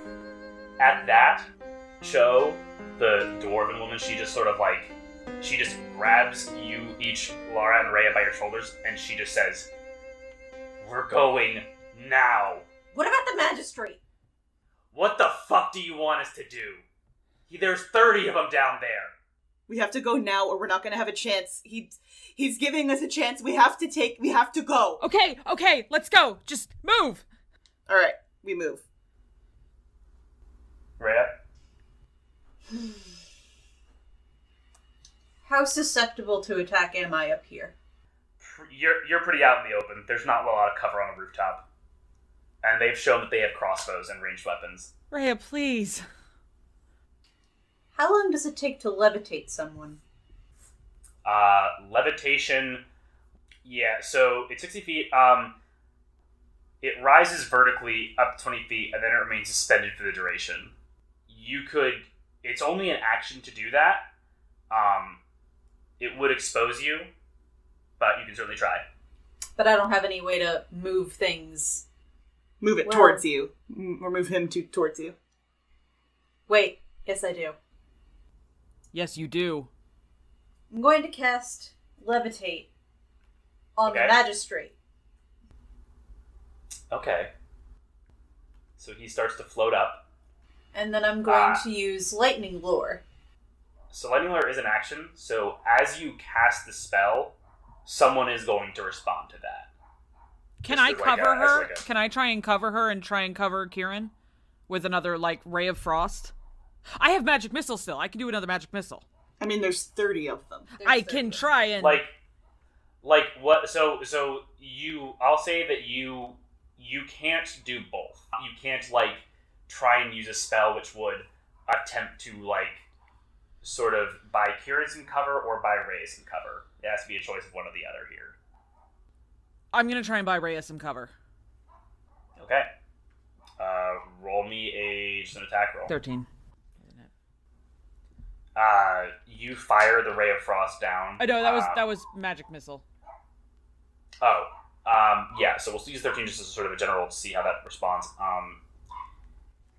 Just these 3 magic missiles sort of shoot down these darts. They just sort of crater into some of the armor. One of the shields gets thrown away.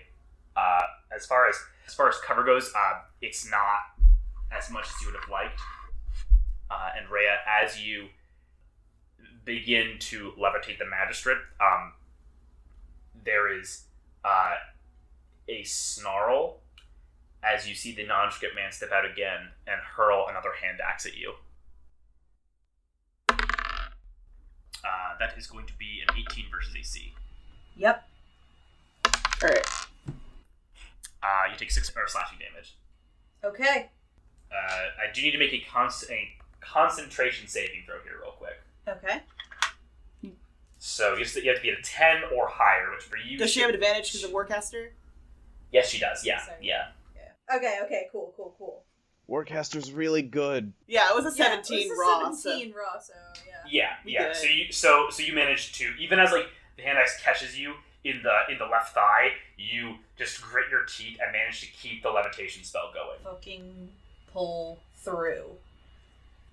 Okay. Okay, so that was levitation. We'll back to you. Got attacked. Now lightning lure. Okay, yeah, he's gonna auto-fail because he is, he's unconscious. So I'm just gonna drag that motherfucker in. Okay. Can I get, position myself to catch him as he is whipped back? Since Rhea's doing this, I don't think Reagan would just leave Rhea there. Mm-hmm. So, yeah, I think it's fair. She's, waiting for her to come. So yeah, you manage to yank him over, and as they're, floating, just the momentum of the yank pulls him over to you. You manage to grab him, Reagan. Okay. Alright. Cut and run. Alright, we're running. We're booking it. I think Reagan is surprised to see it's the magistrate that you pulled up. As you're going, for those of you who spare a last glance behind, you see, just for a moment, as he's being pushed back, Kieran glance up to you and give you just that confident smile. And you can almost swear that you see him mouth, "Good choice." And then he's lost in the sight lines. Getting back to the encampment is tough, to say the least. There are a lot of garrisoned Imperials moving around. A lot of them. But you managed to get out of Barnesbrook without any further conflict. Forrest, you have been back there with Acton for a minute, a hot minute, when the rest of them kind of limp in carrying the magistrate's unconscious form. Reagan kind of just gonna throw him wherever there is, a place to chuck a dude. We got him. And she's gonna go off. I'm reunited now, right? Yeah. You were back at the camp, and everyone comes back with the magistrate minus Kieran. Yeah. We got him.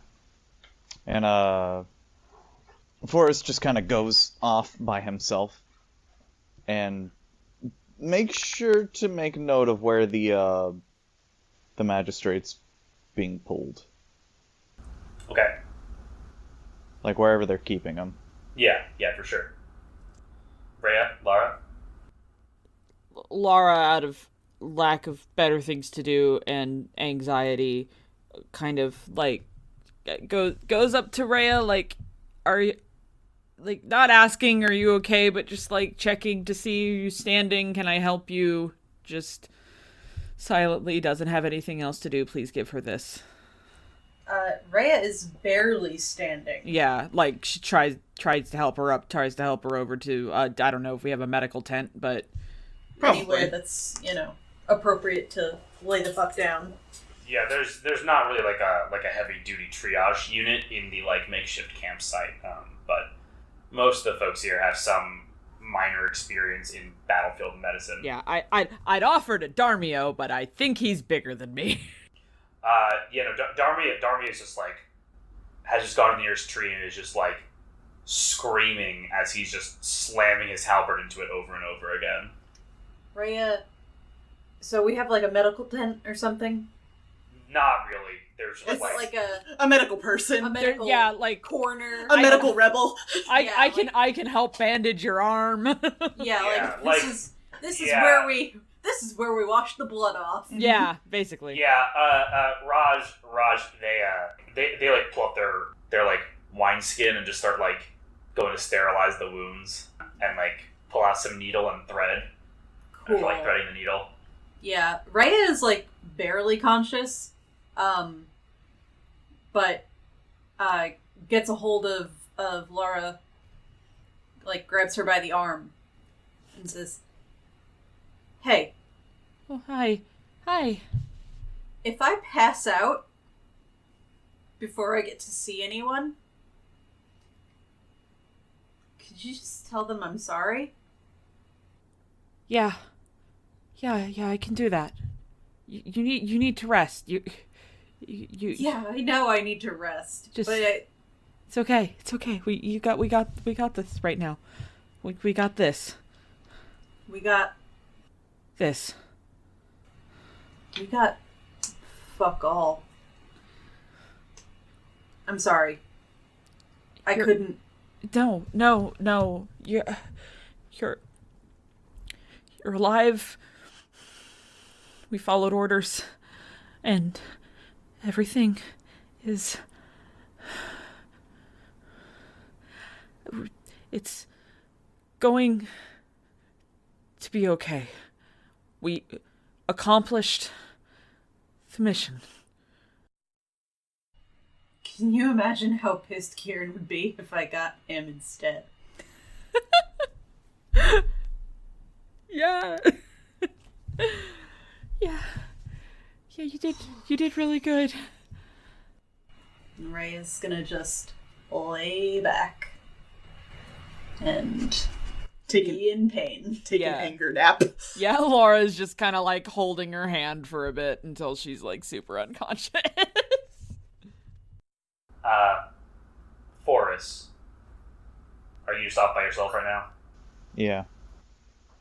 I'm like, he's like half brooding and half like watching the guard on the magistrate. And he's sort of looking for an opening to get in there unnoticed. Let me stealth check. That's a natural one. As you're kind of like wandering over there, trying to be subtle, trying to be like a little quiet, you just see you just hear from sort of your blind spot, you just hear Acton say, "Forrest, I know you're mad right now. I get that. But don't do anything stupid. Okay?" They're the cause of all this. Forrest, I know.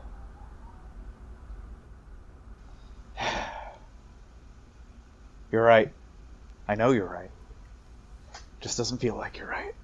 And I just kind of storm off.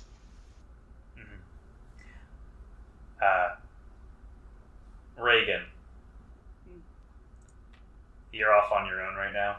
Yeah, just angry brood, as is the custom of the Gothriker resistance. Yeah. I think by the time you sort of finally walk yourself out, or whatever yourself out that you're doing, you sort of finally come to stillness, and you see just sitting across from you, maybe 10 feet away, is Kinsey, just adjusting the bowstring. He's dead and I don't have a scratch on me. He looks at you for a long minute, and he says, "That's a lie." No, it's not. Look at me. I didn't take a single hit. Nothing happened to me. He stands, and he walks over to you. And in this moment, I think you sort of remember just how Kinsey's a lot taller than he seems when he's slinking through the shadows. He walks up, and he just taps your breastplate, and he says, "Scratches." Yeah. Scratches. Shouldn't have I should have helped him up. The fuck are we supposed to do now? Who's gonna make the plans and fucking figure... He looks at you for a long moment. You know what he says without him saying it. No. No, I can't. Dude. I fucked up in there and I slipped, and that's why he's dead now. Because I got carried away. I forgot the fucking cover, and...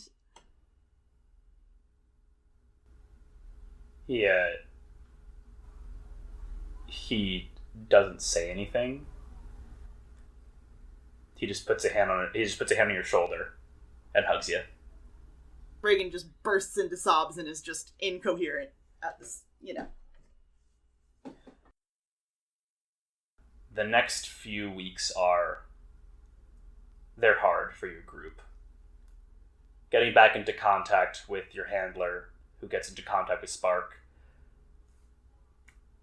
The chain of command eventually recognizes that Kieran's gone dark. The cell is reorganized, with Reagan taking the leadership role, which doesn't sit too kindly with some of the other older operatives, but for the most part, they grin and bear it. The next few years are harder than that.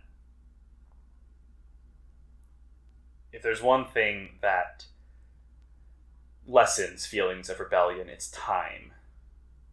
People tend to forget.